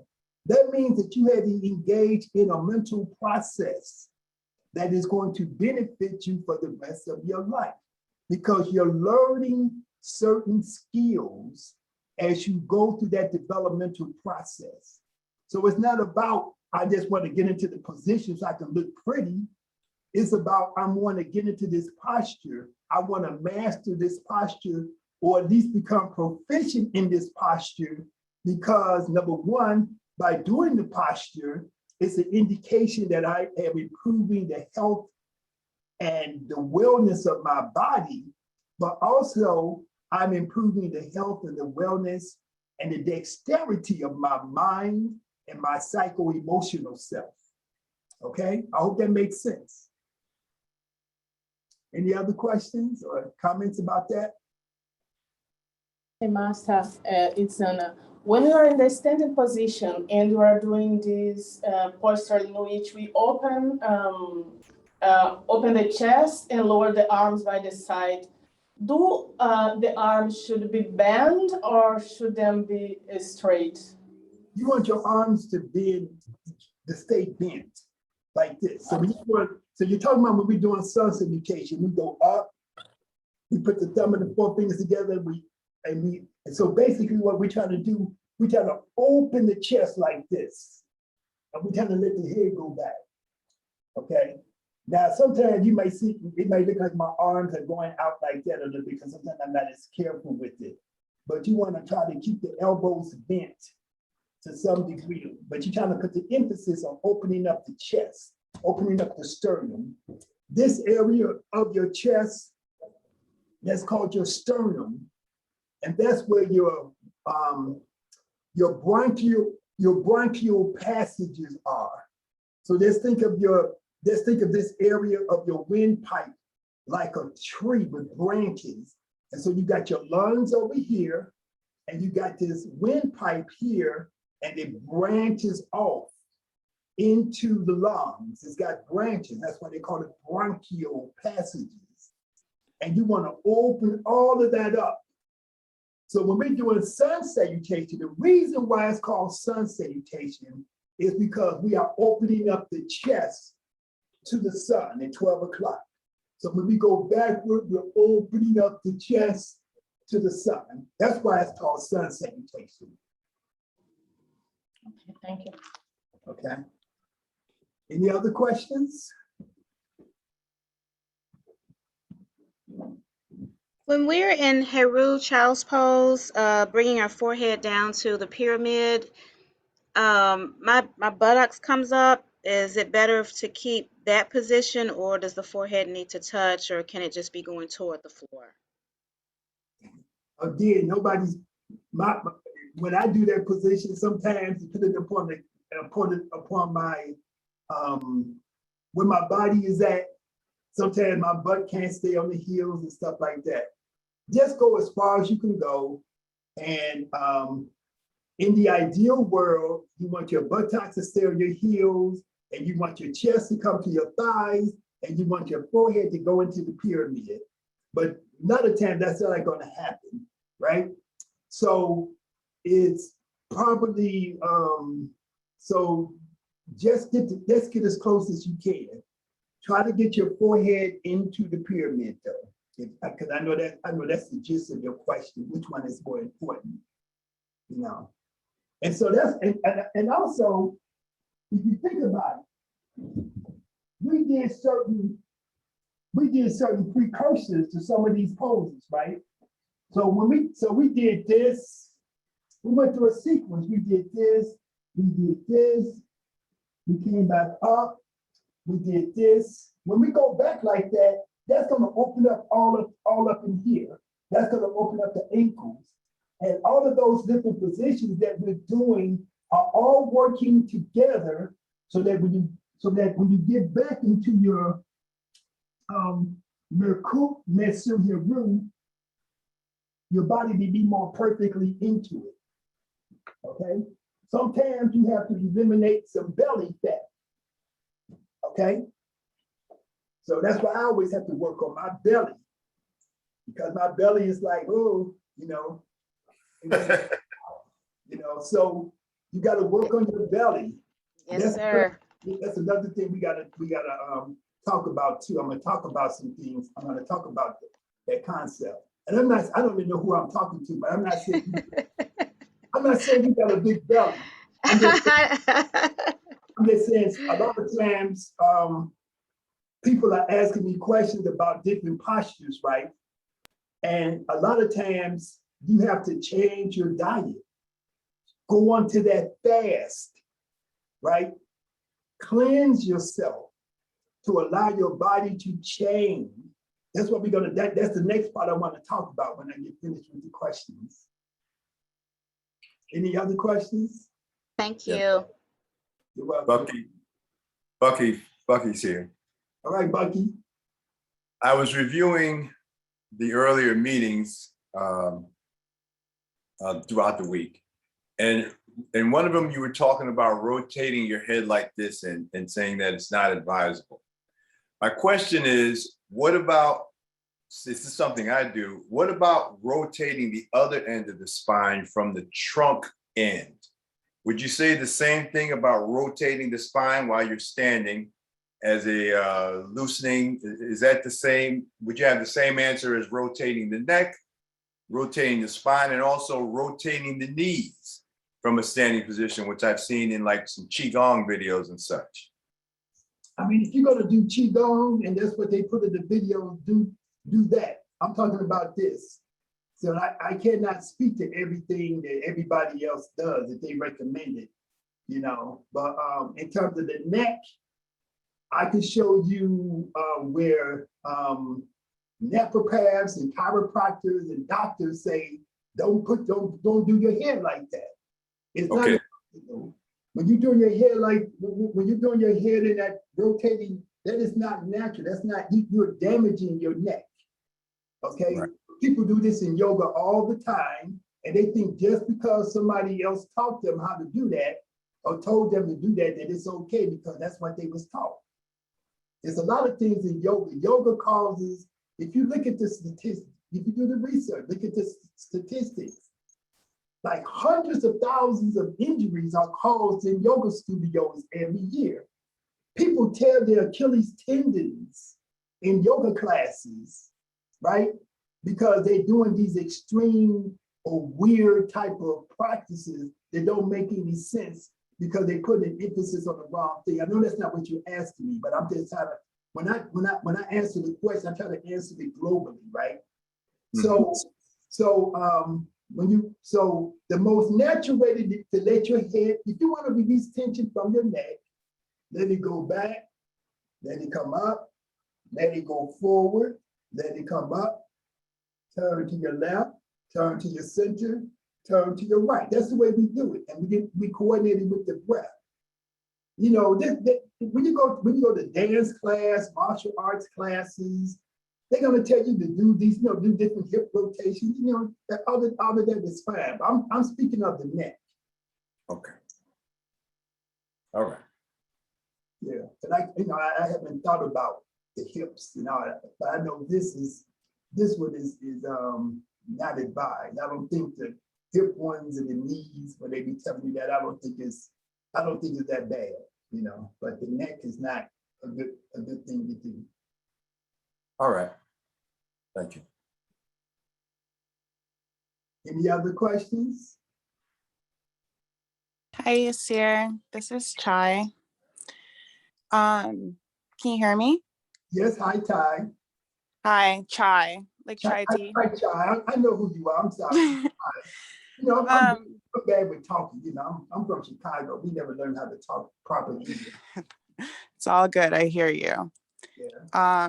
Do you have any advice for teaching children this flow as far as like starting from Sahu pose, or is there a different variation to start from? Children like between the ages of 3 and 9 or 3 and 8, trying to keep them focused, or is it just being patient and letting them like run around? Or you can't teach kids the same way you teach adults. Yeah. Intolerance level for them. So I got 2 videos that you have. You got 2 videos on YouTube that's teaching you how to teach children in that age range, both movements and postures and meditation. So I would just say follow those 2 videos. You have another video with me teaching a young lady named Amber who's in Las Vegas. She, I think at the time, I just saw her picture today going to the prom or something, homecoming or something. She like turned into a little lady. But she was like 12 or 13 years old on the picture, on the video that we made. But I say follow those videos because you can't, I can't tell you, these things is hard. Kids are not going to be able to do this stuff. So you got to teach kids different. It's got to be like a game. It's got to be like fun, And so use those videos that you have. And plus, in your training manual, you have a whole section on teaching yoga to children with different movements and postures and instruction and everything. So just use that. You're not going to teach them this stuff here. Now, when you get somebody that's a teenager or somebody that's more serious minded or somebody that's more focused, you can start taking them through this, but everything has to be age appropriate. Hope that makes sense. That does make sense. Thank you. I'll check out the manual and the videos. Look in the manual, look in the videos. If you don't have, in your 6-part, I don't know if it's even in there, but on YouTube, go to YouTube, yogaskills.com/ youtube.com/yoga skills. I got the videos in there for teaching yoga to children. And it might be in your packet, I'm not sure. But if you don't have them, and if you want to talk to me more about this, email me or call me, and I'll make sure you get everything. Perfect. Thank you. All right, you're welcome. Yep. Excuse me, Mr. Yasir. This is Rock Shimmies with a question. Seeing as how we're on the topic of teaching to special populations, what are your thoughts on utilizing props for Kemetic yoga for people with special needs or like seniors, as far as maybe doing utilizing a chair or utilizing a block or a strap to make it accessible for those who might not be able to have the full range of motion due to disabilities or age? For sure, use props. We have a whole video on chair yoga on our YouTube channel with Darlene Blackburn, who's one of our specialists in chair yoga. And then Deborah Leftbridge, who's out in New York, close to you. She does a lot of chair. She's developed chair Kemetic yoga. Okay, that is good to know. Thank you for sharing, and I will check them out. Okay, and then I can give you some more detailed information if you call me or email me later. Okay, any other questions? Now let me say this, because I forgot to say this earlier. When I'm doing these live sessions like this on Zoom, these are for people who are enrolled in the virtual online course. These are for people who are going to travel to Kemet with us. And because of the fact that when we go to Kemet, we don't have like a whole lot of time to get it. Like, we're not going to be doing yoga all day. We're going to be traveling. We're going to be seeing temples and pyramids and tombs and different sites. We're going to be focusing on the history and the philosophy. And then we're going to get yoga practice in as we can, especially on the 4-day now cruise. Because we have more downtime, okay? And then for those who are going to Jamaica, these classes are for you to help you be prepared, because I want people to be prepared. We're opening up a studio in Chicago, and all of the classes that we teach are going to have an option for being in person or for streaming, okay? And so it's going to be more,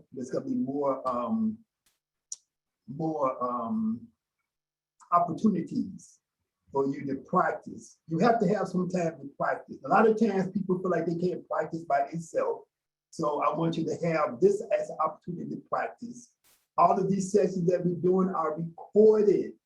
You can click on the recording later. You can click on the link to video later on today, and you will see everything. You will see this whole video contained there. And then you also have your whole training manuals. You have the training manual and your instructional videos and your instructional meditation audio. All of those things were sent to you. You have to click, you have to open up your email, click on each link and see what's there, and then follow them. You got a six module curriculum. Each module tells you what you should be reading, what video you should be watching, what you should be listening to, what questions you should answer, and so on and so forth. All the instructions are there. You have to take your time, open the email, and just follow each step one at a time systematically. And everything that you need to have is there.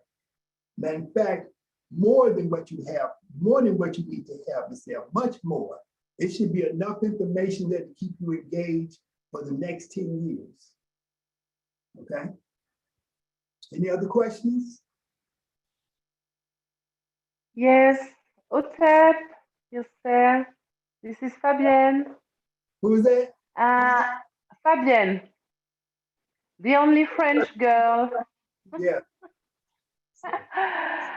So I just want to know when we send you the video, it's on your mail or Drive, because I did both, but I don't know if you received them. Oh, I did receive them, but I had to go back and find the email. But sometimes if you have Gmail, I think you can have like a private link to YouTube. You can send me that. I think that's the easiest way. Okay, from Gmail in your Drive. No, if you have Gmail, I think you also have a YouTube channel, right? Yes. Somebody correct me if I'm wrong, but I think you have a YouTube where you can put. Yes, you do. You have to go to the studio and upload it there. Yeah, but you can keep it private so that only I can see it. And then okay. You can send me that link. I think that's easier than sending the Drive. I will try. Okay, thank you. Okay, you're welcome. Anybody else? Any other questions? Yes, Yasir. What does Yasir mean? What's your name mean? Yasir is the same as Asar. Asar, Osiris, Osiris, Yasir, Asar. Asar is the or Asar or Yasir represents what in the ancient Egyptian or ancient Kemetic language, which is called a Neteru. Neteru means a a divine representation of divinity, a divine representation of the creator, right?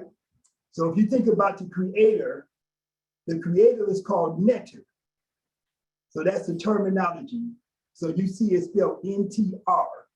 Neter is that force, that one unified force that brought everything into creation. Neteru are different aspects of the one. So you think about Neter as being the entire circle. The Neteru are like a degree. If a circle got 365 degrees or 360 degrees, then the Neteru is 1 degree, one little aspect of the whole. And so Asar is that aspect that represents the concept and the idea of rejuvenation, revitalization, and rebirth, resurrection. So in the story, in the cosmological story about Asar, he died, but then he was resurrected again. And so I chose that name because of the fact that I felt that when I changed my lifestyle from being one of eating meat, drinking, smoking, doing drugs and all that stuff, I was dead. And when I adopted yoga, fruits and vegetables, the breath, and the spiritual path of yoga, I was reborn. And so the concept of resurrection, the concept of rebirth, these are universal concepts that are encoded in almost all the different cultures that you see around the world, especially the native cultures, the indigenous cultures, the African cultures, the Asian cultures, right? We see this whole idea of life, of birth, death, and then rebirth represented.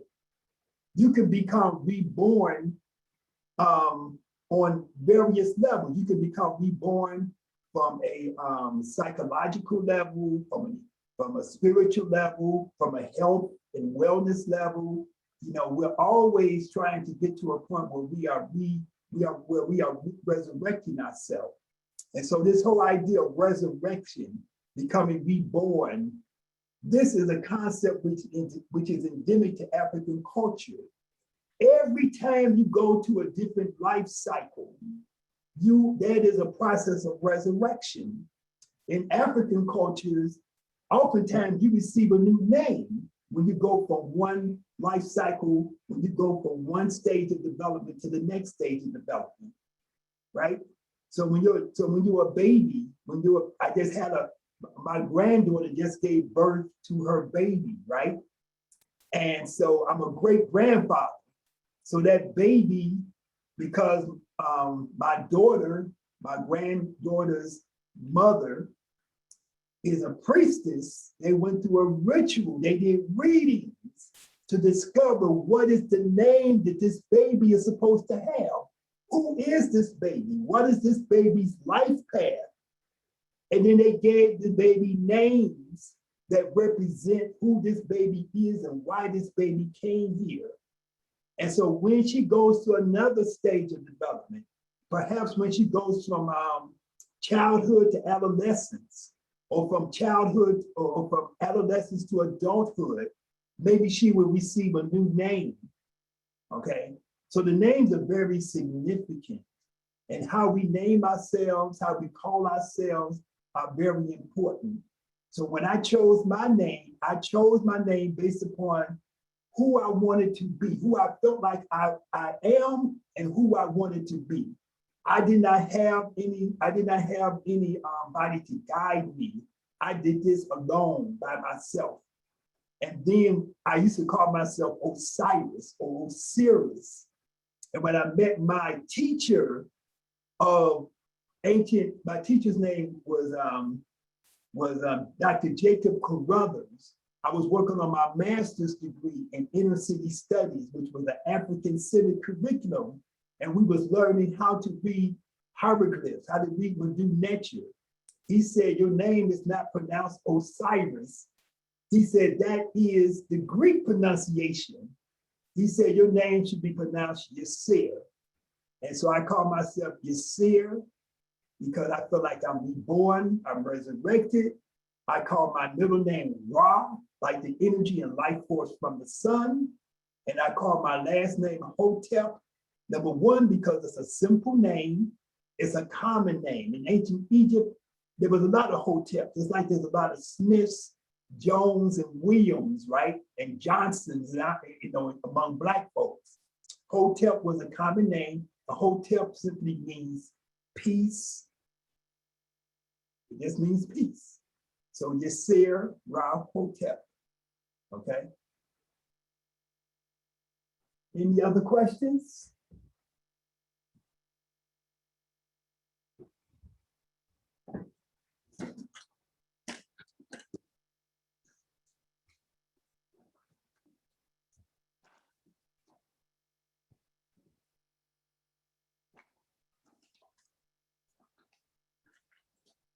Okay, y'all still there, right?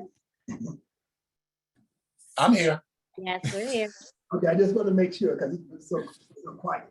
Okay, now, what I want to do is share with you all some ideas and some tips about longevity. These are common, the thing I'm going to share with you are common things that yoga practitioners do. The practices of yoga have become part of the holistic health and wellness lexicon or language of various practices that's done, right?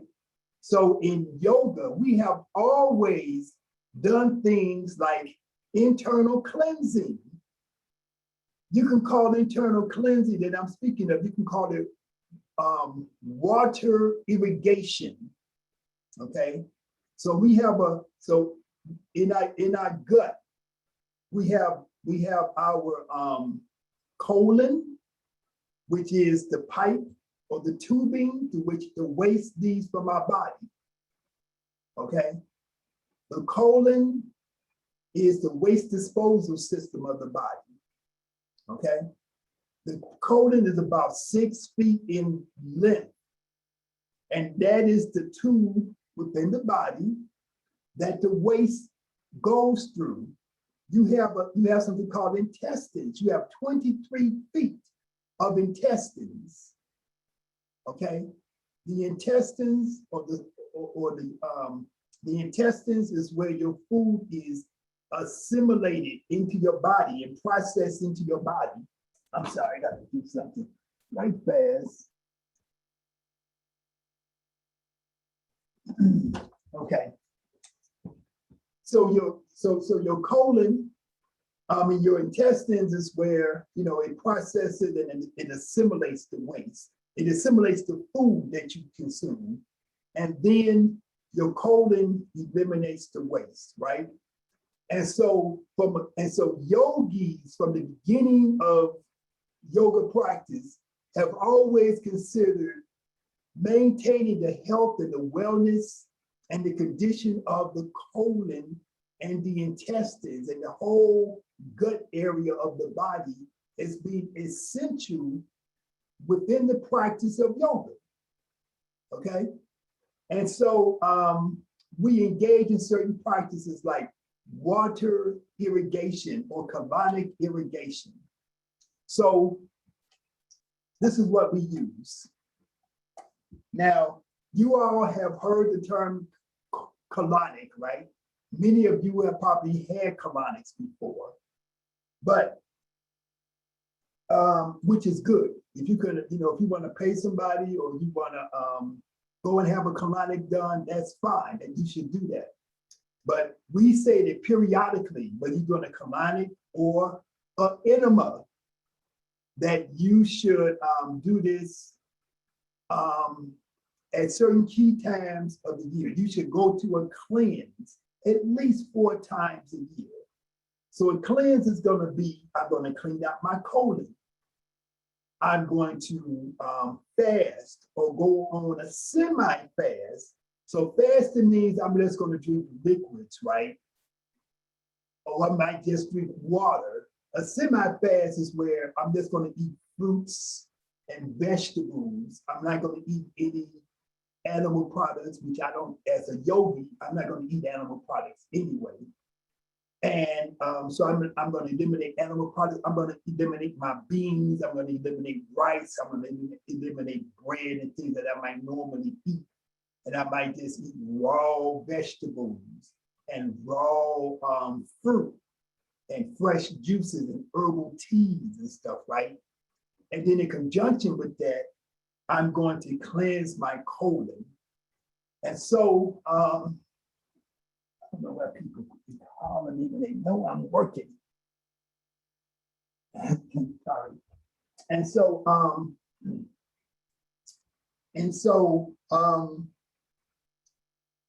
this bag, I forget how much it holds, maybe a couple of quarts, but you fill up this bag with lukewarm water. You put this in it, and then you're going to use this tube for the water to come in. And it has a valve here, right, that opens and closes, right? So you cut up, now it's closed. You can just use your thumb to open it. You can buy this at Walgreens, CVS, any type of pharmacy. This thing here is what you're going to use to insert it inside of you, inside of your, your rectum. You put some oil, put some coconut oil on it so that it's not going to damage. It's not going to damage you anyway. A lot of times people are so weird and so, it don't mean that you're gay because you clean out your colon. It just means that you're conscientious about taking care of your health and your wellness, right? And so, so you let the water go inside of you, right? You swish it around with your hand, you sit on the toilet, and you release waste from your system. And in one session, you may fill this up 2 or 3 times and apply it, so that every other day or every 2 days, every 3 days, you would do this while you're going through your cleansing process, right? And you can also put some mild, you can make like a couple of cups of peppermint tea, and you can mix the peppermint tea. Now, when I'm saying peppermint tea, don't put no tea bags and stuff in here, right? Or no tea leaves. I'm saying make the tea, strain it or whatever, and then mix that with the water and have it lukewarm. You want this water to be lukewarm that you put in here, right? And so you use that to cleanse your colon. And you're going to cleanse your colon in conjunction with your diet. With changing your diet and consuming your fruits, your vegetables, and only eating raw foods or fasting, right? Depends where you are. This is a product that one of my friends and associates make. It's called Whole Body Detox Cleanse, right? And so I'm gonna bring this up here. Now, she's in Chicago, she's local, but you can see the stuff and you can see that it's a powder. And so the ingredients in here is, I need glasses. Fenugreek seeds, chamomile, acacia, green papaya, some kind of a cactus, apple pectin, wormwood, senna, black walnut, clove, probiotics, prebiotics, so on and so forth. So you would take something like this. This is something that you would use in conjunction with your cleanse. You can use this without doing the water irrigation. or you can use this in conjunction with the water irrigation, right? And so you can use this, you would take a tablespoon of this, mix it with some fresh water, with some water, or some apple juice or pear juice. Apple or pear juice because it's alkaline. You don't want to mix it with like orange juice or lemonade or something. You want to mix it with something that's alkaline, right? That's not acidic. And then you want to drink this and then drink a lot of water with it, because this is going to expand in your colon. It's going to take on the shape of your colon, so to speak, and it's going to help to push waste out of the pockets. The colon is, you know, like I said, it's going to really go through not only your colon, it's going to go through your whole intestinal tract, right? The colonic, colonic or the enema is only going to get a smaller section of your colon. This is going to go through your whole 23 feet of intestine, plus it's going to go through your colon. It's going to help to push waste all out of you. When you do, and this also, when I was reading ingredients, I was saying it's got wormwood and other ingredients in it that are good for getting parasites from your body, right? So parasites, is something that's very detrimental to people's health, okay? And so a lot of times people could be infested with parasites, and we're thinking that we have this condition or that condition, and we really have a parasitic infestation. So this is helping with that also, to push waste through the colon and so on and so forth. So if you use, I recommend that you use a formula like this in conjunction with your enema or your colonic, okay? And so you use this for about 2 or 3 days. On about the 3rd day, you take your enema or your colonic. You can take this. You can take this even when you're not fasting. You can just take it as a tune-up for your system. You know, there's kind of it's not going to make you have diarrhea or nothing like that. But you should just want to make sure that you in a place where you can use the bathroom if you need to go. Okay. Any questions about this? Either one of these. What's the name of that? Oh. Yeah, where can we get the one that your friend makes?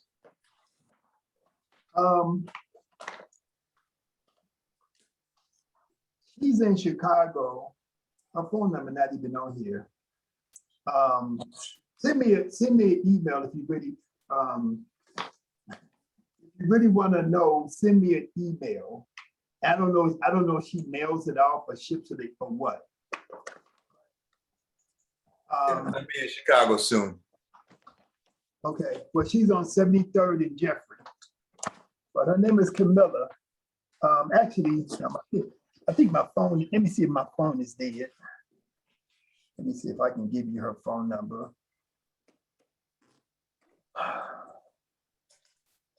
Her name is Camilla Alfred.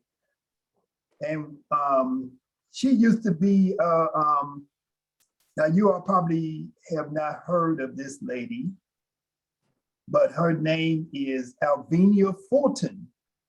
Alvenia Fulton is the Black lady from Chicago who taught Dick Gregory and many of the Hollywood people about holistic health, fasting, cleansing.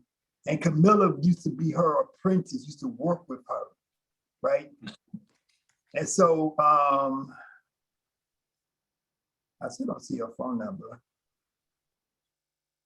Ooh, I'm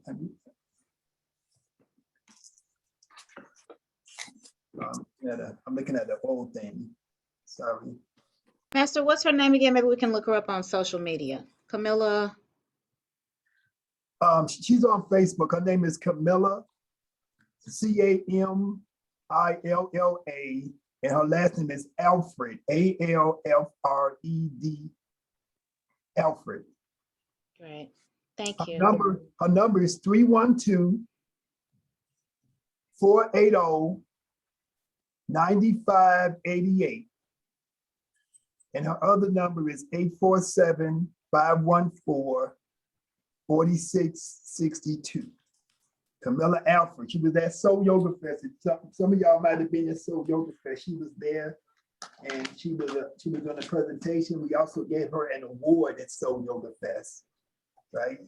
And so I think Sean has posted her her Facebook there for you all to see. Okay. So any other questions about that? Also, we're going to be launching a nutritional line of herbs and cleansing products ourselves. And this is, I'm gonna change the label, but it's gonna be something like this. And so anyway, I'm not gonna talk too much about that until I'm ready to do it. Okay, any other questions about internal cleansing? In your training manual, you have a 6-week program that's been there, sitting there, waiting for you to read it. Already in your training, it tells you step by step. Week 1, do this. Week 2, do that. Week 3, do this, so on and so forth. That is in your training manual, okay? So it's a lot of stuff I think people never see for whatever reason, you know. Maybe because it's a lot of information, or maybe they're not looking. But it's so much information there. It should keep you occupied for years. Okay, anything that you really want to know, I try to put everything in there. Okay, any questions? Any other questions?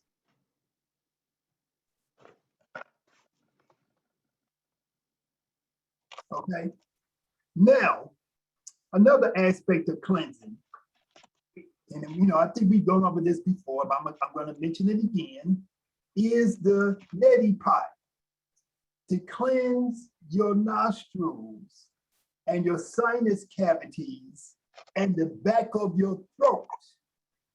Your nostrils, your sinus cavity, all around here is your sinus cavities, right? Your sinuses are spongy tissue. And this is where you get congestion. And so when you put the water, you get your, this is called Neomed sinus rinse. And so what this is, pre-mixed little package of salt, saline solution. And so you're going to put 1 packet of this into some lukewarm water, mix it up, stir it up, it dissolves very easily. And then you pour some to your left nostril, pour some to your right nostril. And you have to let the, you know, when I pour through one nostril, I close off and I blow it out. And then I blow it out to the other one. Most of the time you can get it to come through the back of your throat. And you can feel it cleaning out your throat area. And so this is going to help to get rid of mucus, phlegm, viruses, bacteria, impurities, toxins that can build up in your system that can cause you to become sick, right? And so, who that blowing their nose all loud and stuff? Go on mute. I thought I had everybody on mute. Okay, so but you should be a regular user. If you're a yoga practitioner, you should be a regular user of your neti pot. They also have this thing. So this you can buy this, they come together. You can buy this at Walgreens, CVS, it's easy to find. And, you put the lukewarm water in here, you put the salt in there, You turn it, you close it, you shake it up, close, you close it up, shake it back up, and you squeeze the water, and it goes even deeper into your sinuses. It doesn't hurt. It may sound like it hurt or something. It doesn't hurt. The salt that's in here is very, it's not abrasive or, bothersome to your tissues. It's very nice to your tissues. So you feel good. It's gonna make you feel good. It's gonna get all the gunk and stuff out of your system. And it helps to improve the health of those sinus cavities. It helps to get the garbage out of the back of your throat. And so in conjunction with doing your internal cleanse down here, you do your internal cleanse up here, right? And so you want to clean out your nostrils. You can use this little spray thing. You can use your neti pot, and you use your your saline solution, okay? Your salt. Any questions about that? Yes, you see her. Hi, my name's Michelle. I have a question about the mixture for the neti pot. Can we use instead of regular salt, can we use like Himalayan salt and then dissolve it in the lukewarm water? I don't know. I would just get this. Okay. This is all I know about. I never used anything but this. I think I used to just use plain sea salt too. Okay. About this. So if you want to use Himalayan salt, you can do that too. Okay. Thank you. Thank you. But I used to do sea salt, but just a little bit. But I find these are pre-measured and they're much easier to use and they're much easier to dissolve. So I'm not pouring no rocks and stuff in my nose. Right. Okay. Yes, sir. I just wanted to mention too that you want for people to know that you'd want to make sure you're using not tap water for either of those methods, whether it's the cleaning of the colon or the nostrils. Yeah. Yeah. If you can use better water than the tap water. Yeah. Yeah, you should use distilled water is good. You can get a gallon of distilled water, a couple of gallons of distilled water and use that. The thing about distilled water is that it helps to pull stuff out of you because it doesn't have any nutrients. It's what they call an atomic nutrient. So it helps to pull stuff out of you. So, or you can use fresh spring water, or you can use something that's an alternative to tap water. Now, sometimes if you got a filter in your house, or I have like I have a thing that filters my water, that I pour the tap water in, and it has this filtering system, and so I use that because I don't, by the time you start thinking about all these different types of water and everybody claiming that this is this and this is that, I'd rather just use that water and it's cheaper. And if you don't have options to buy water, you can just boil tap water, but you just got to make sure it's cooled down before you use it. Yeah.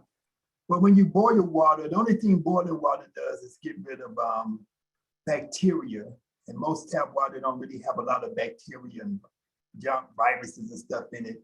It's not going to get rid of the hard chemicals or chlorine or a lot of the impurities that they find in tap water.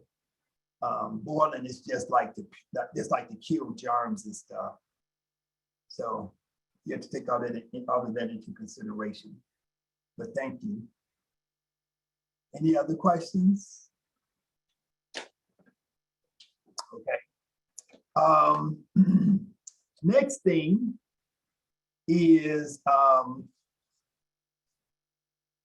when you're doing your fast, longevity, right?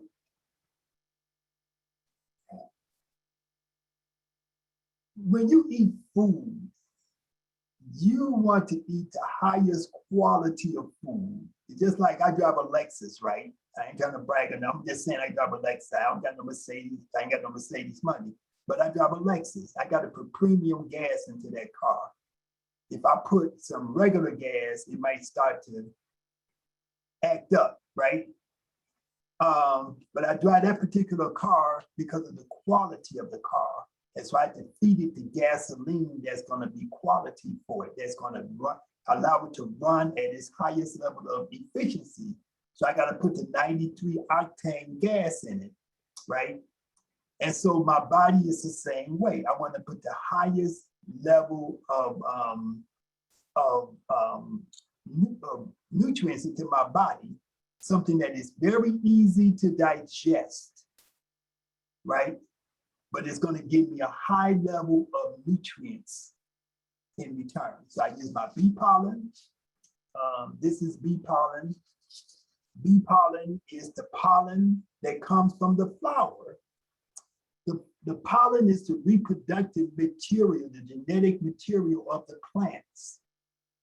And so it's a very pure, high quality nutritious, everything, because it's genetic material, because it's reproductive material, it has everything in it. So you have all of your amino acids in bee pollen. You have all of your B complex vitamins in bee pollen. You have all of your enzymes in bee pollen, and you have a lot of stuff in here that human beings don't even know about, because human beings don't know everything. And so you take a tablespoon of this every day and you put it with your smoothie and you consume that. Another thing that you want to take into your body is your spirulina, okay? And I don't know how clear that is, but spirulina, that's your spirulina, which is a blue-green algae. Algae is another very simple, pure type of plant organism that grows on the surface of fresh water, bodies of fresh water, right? And you can get this, and it, and so it interacts directly with the sunlight. You can see that it's very, very green, right? And so that means that it's full of chlorophyll. It's the closest you can get to eating the sun without going all the way up to the sun and burning up. You know what I mean, right? So bee pollen is all of your amino acids. Amino acids are the building blocks of protein. This is protein. Your blood is protein. Your bones is protein. Your tissues are protein. And so they're composed of amino acids. Amino acids are the foundation of all life. And these two things contain your amino acids. So these are things that you want to have in your body. And they're easy to digest. They digest very easily, but they give you a tremendous amount of energy in return. So usually they say you ate a chunk of meat, it's going to be very hard for your body to digest. So your body is going to take a lot of resources from other things and put them to work to digest the meat. And then you're going to get tired because your body is trying to digest meat. And when you eat this, it's easy to digest. The meat doesn't give you a lot of return for the amount of energy that your body is using to digest it. This takes very little energy for your body to digest, and it gives your body a tremendous amount in return. So economically, from the economics of energy exchange, this is much better than consuming meat, some sausages and eggs for breakfast, bacon and eggs, some cheese, a cheese omelet, whatever it is that people like to eat. This is going to give you way much better energy and so on and so forth. I make my smoothies in the morning, and I put my bee pollen, my bee pollen, my spirulina, and other ingredients in it, and I go ride my bike 30 miles. And I don't eat nothing. I don't have no energy bar. I just have some water. And this sustains me for that amount of time. Okay? Now this is called, these are mushrooms. So this is your cordyceps mushrooms, okay? And so these are good for your respiratory system. And so you're doing yoga. You want to have a strong respiratory system. When cordyceps was first discovered in China, only the emperor had access to them because they were so rare to find. And so mushrooms, they give you energy, power, endurance. That's what it says here on the package, right? And so mushrooms, this is in a powdered form. You got lion's mane. Lion's mane is good for your brain, okay? As you age, of course you lose, abilities in your brain. So this is good for your memory, for your nervous system, and for focus, So especially I was talking to somebody who has an elderly father, and he's going through, issues with his memory, with his maybe going towards dementia. I told her to get some lion's mane to help him. Okay. And so you put this in your smoothie every day. And then you got chaga. And I'm just showing you a few little items, but you got chaga. Chaga is good for your antioxidants, right? So this is helping your body, this is helping your immune system to become stronger so that your body can naturally fight off infections and invading organisms like bacteria, viruses, and so on and so forth. So chaga, okay? And so you can get all this at the health food store, you can get it at Whole Foods, you can go online, you can order it, but do your work, do your research into herbal or nutritional mushrooms. All of these things come in powder. I take a teaspoon of each one, I put it in my smoothie, I mix it up, I blend it up, and that's how I start my day. And I feel a difference in if I do it on a day, I feel tremendous difference. And if I don't do it on a particular day, okay? So I think that's about as much as I got to talk about. Any questions? Peace, this is Mensah. What's up? I just had a question in terms of kind of the supplements and just preparing for the trip, actually. Would you recommend, because similar like, making smoothies, that kind of thing. Obviously, I'm not planning to like fly with a blender or anything. But what would you recommend in terms of just sustaining, those kind of regimens, especially when we travel to Kemet? Well, what I try to do, I have this little portable blender about this big. The last time I had it in Africa, it died on me. I just threw it away because I paid about $30 for it. But I can go grab it right fast. I think it's close by. I bought about 4 of them because I saw them online. I said, so it's just you power it, you charge it, and then it holds the charge. And then when I get access to some juice, I have my bee pollen. I might put this in like a plastic container, plastic bag, because I'm not going to bring this whole big thing with me. I might put my different powders, or I might mix them all together. So I can just take some orange juice, with me in a hotel, or we at some place where we're gonna have breakfast. Oftentimes they have fresh juice. I get the fresh juice, I put it in a little blender thing, and then I blend it up, and that's what I drink. You can also get most of these things in capsule form as opposed to tablet. So the capsule is where you're gonna get a veggie cap, and they're gonna put the powder in there. And so if you can't blend it and all that stuff, you can just get the capsule and just eat it and get it into your body that way, And so I do a combination of those things, right? And so I find that to be convenient for traveling, right? And so I don't know that if you give me, I hate to do this, 'cause I had to run away from the video. Give me 1 second, see if I can find it. If I can't find it real fast, I come right back. Hold on 1 second.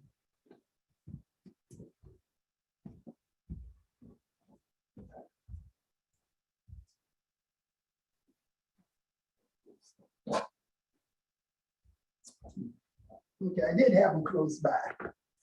Okay. But these are my little portable blenders. I haven't even opened these before because I bought 4 of them.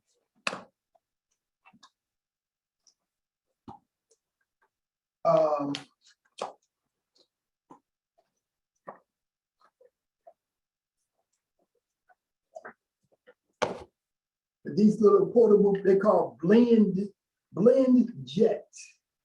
So blend jet.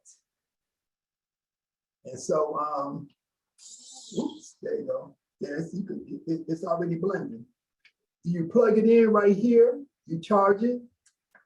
And so you can take the cord with you, you can keep it charged. And there it is. So I recommend that you carry this with you if you're really going to be conscientious about, you know, your nutrients and stuff. Quick question. Can you get that through TSA or do they make you put that in your luggage and check it? I don't know. You might just, you're gonna check, you know, you're going to Egypt, you're gonna check baggage anyway. You might as well just put it in your check bags.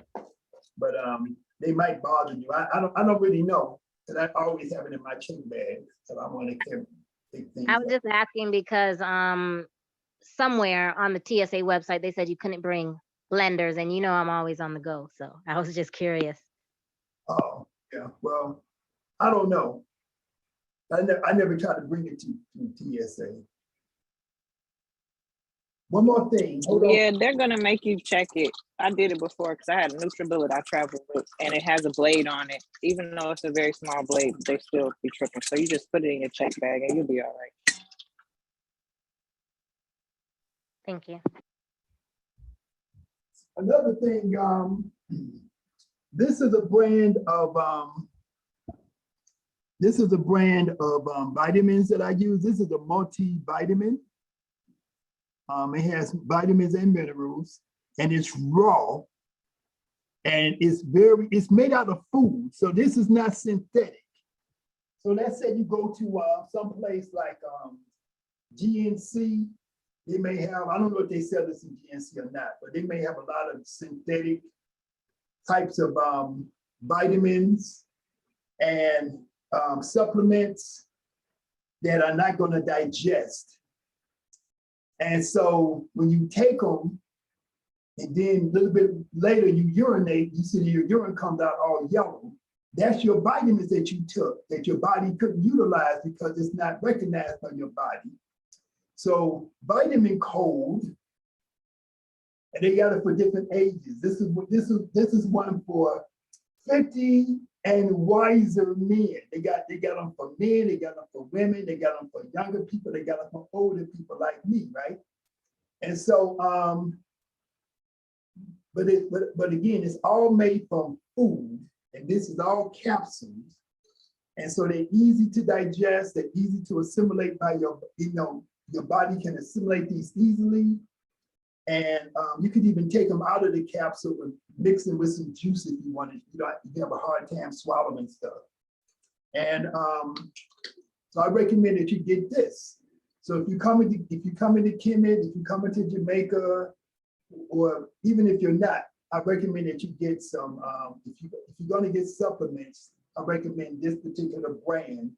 They sell B complex vitamins, they sell vitamin C, they sell vitamin D, they sell calcium, they sell a whole lot of different high quality supplements that you can add to your diet, okay? And so, you may not want to carry the whole big bottle like this, if it's glass.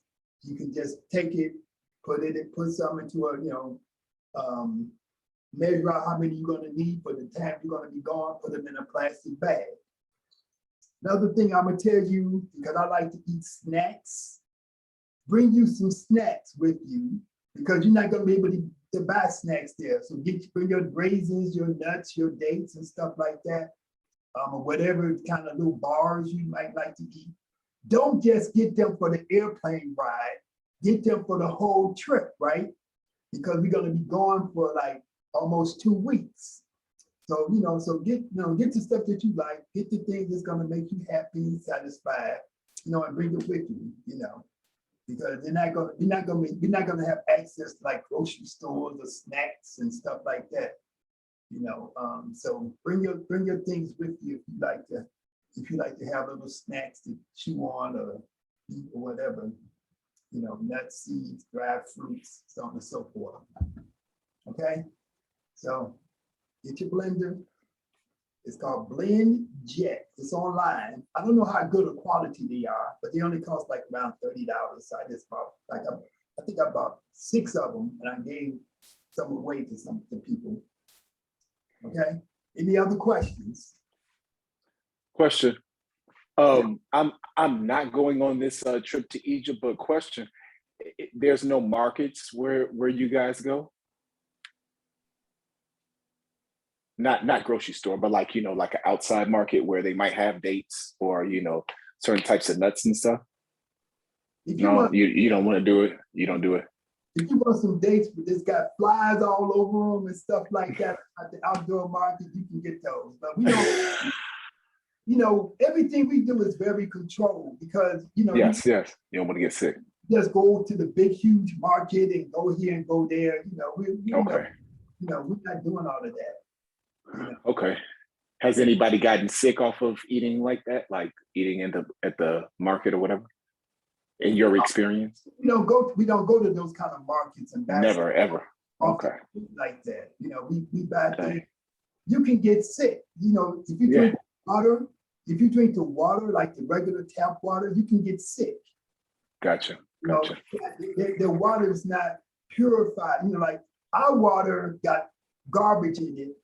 But for the most part, it has low levels, to my knowledge anyway. It's got low levels, like things like bacteria and stuff. You drink water over there, you're gonna get the runs, you're gonna get sick, and you're gonna catch something. So don't eat the stuff. So let me finish. So when you're in Africa, in general, you don't want to drink the water. I got food poisoning when I was in Ethiopia. I was damn near dead, right? Okay. You have to be careful about what you're doing.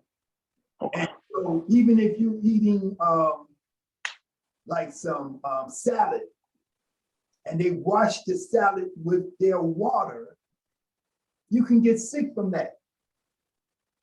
So at this point, because I've been there 20-some times, I eat the salad, it don't bother me. But when I first went there, I got kind of sick. And the only thing I was doing was just brushing my teeth. I was brushing my teeth with the tap water. And I think that's kind of made me sick, but I got rid of it, They have this little antibiotic. And if you really need to get it, it'll knock out all this stuff. You can only get it over there. They don't sell it any place. Like they don't sell it in the US. But our tour guide will have some. And if you get sick, if you get the whatever that parasite or whatever that bacteria is that they have over there that makes foreigners sick, you take that as a last resort. But you should take your and I'm talking to the people that's going on the trip. You should take your vitamin C. Hold on one second. Let me go and do this.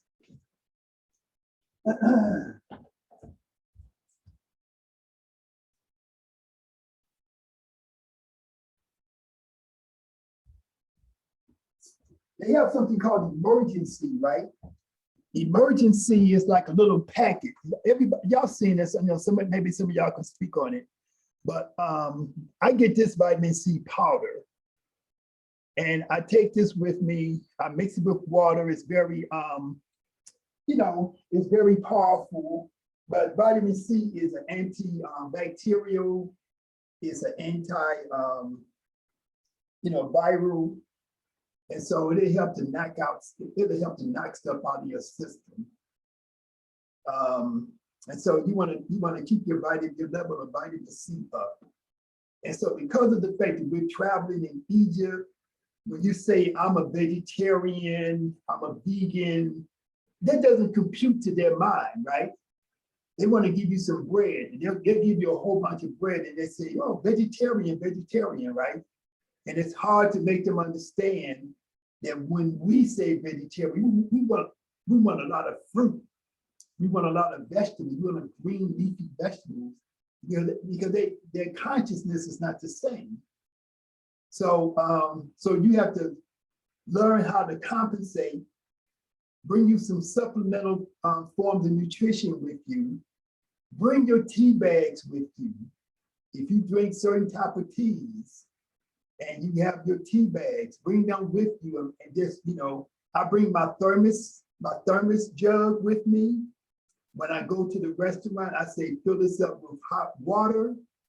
And then I put my teas in there. And I have that to drink all day long.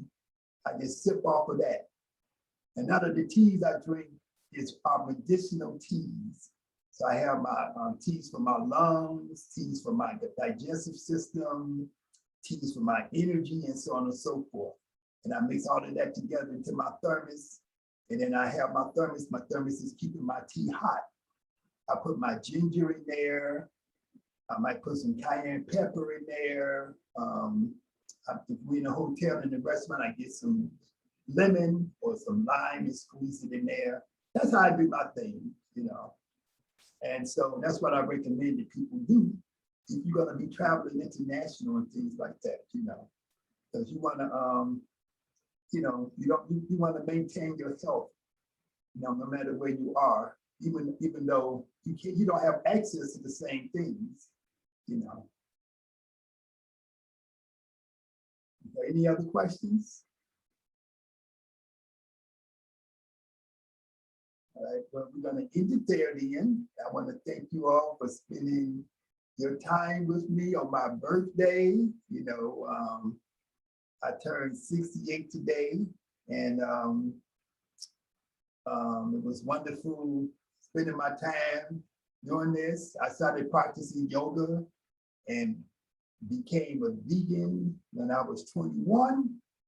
So what's that, 47 years, 47 years later, I'm still doing it. And, I'm glad to be able to share with you and do it at the same time. So I look forward to seeing people in Kemetic, and so on and so forth. And then also in Jamaica, for those who's coming to Jamaica. And for those who's in the online course, I look forward to seeing your papers and your videos. Hotep, Uncle Uja Sanel. See you next Hotep. time. Hotep. Hotep. Thank you. Happy birthday again. Thank you for sharing your day with Happy us. birthday. Okay. Hotep. Happy birthday, Mom. Hotep. Happy birthday. Hotep, thank you. Happy almost born time. Oh, it's 12:10 my time. So it's like 2 o'clock. I missed it. I was gonna acknowledge it at 12:10, but I looked at the watch. It was 12:48. So anyway, it's all good. Peace, Hotel. Okay.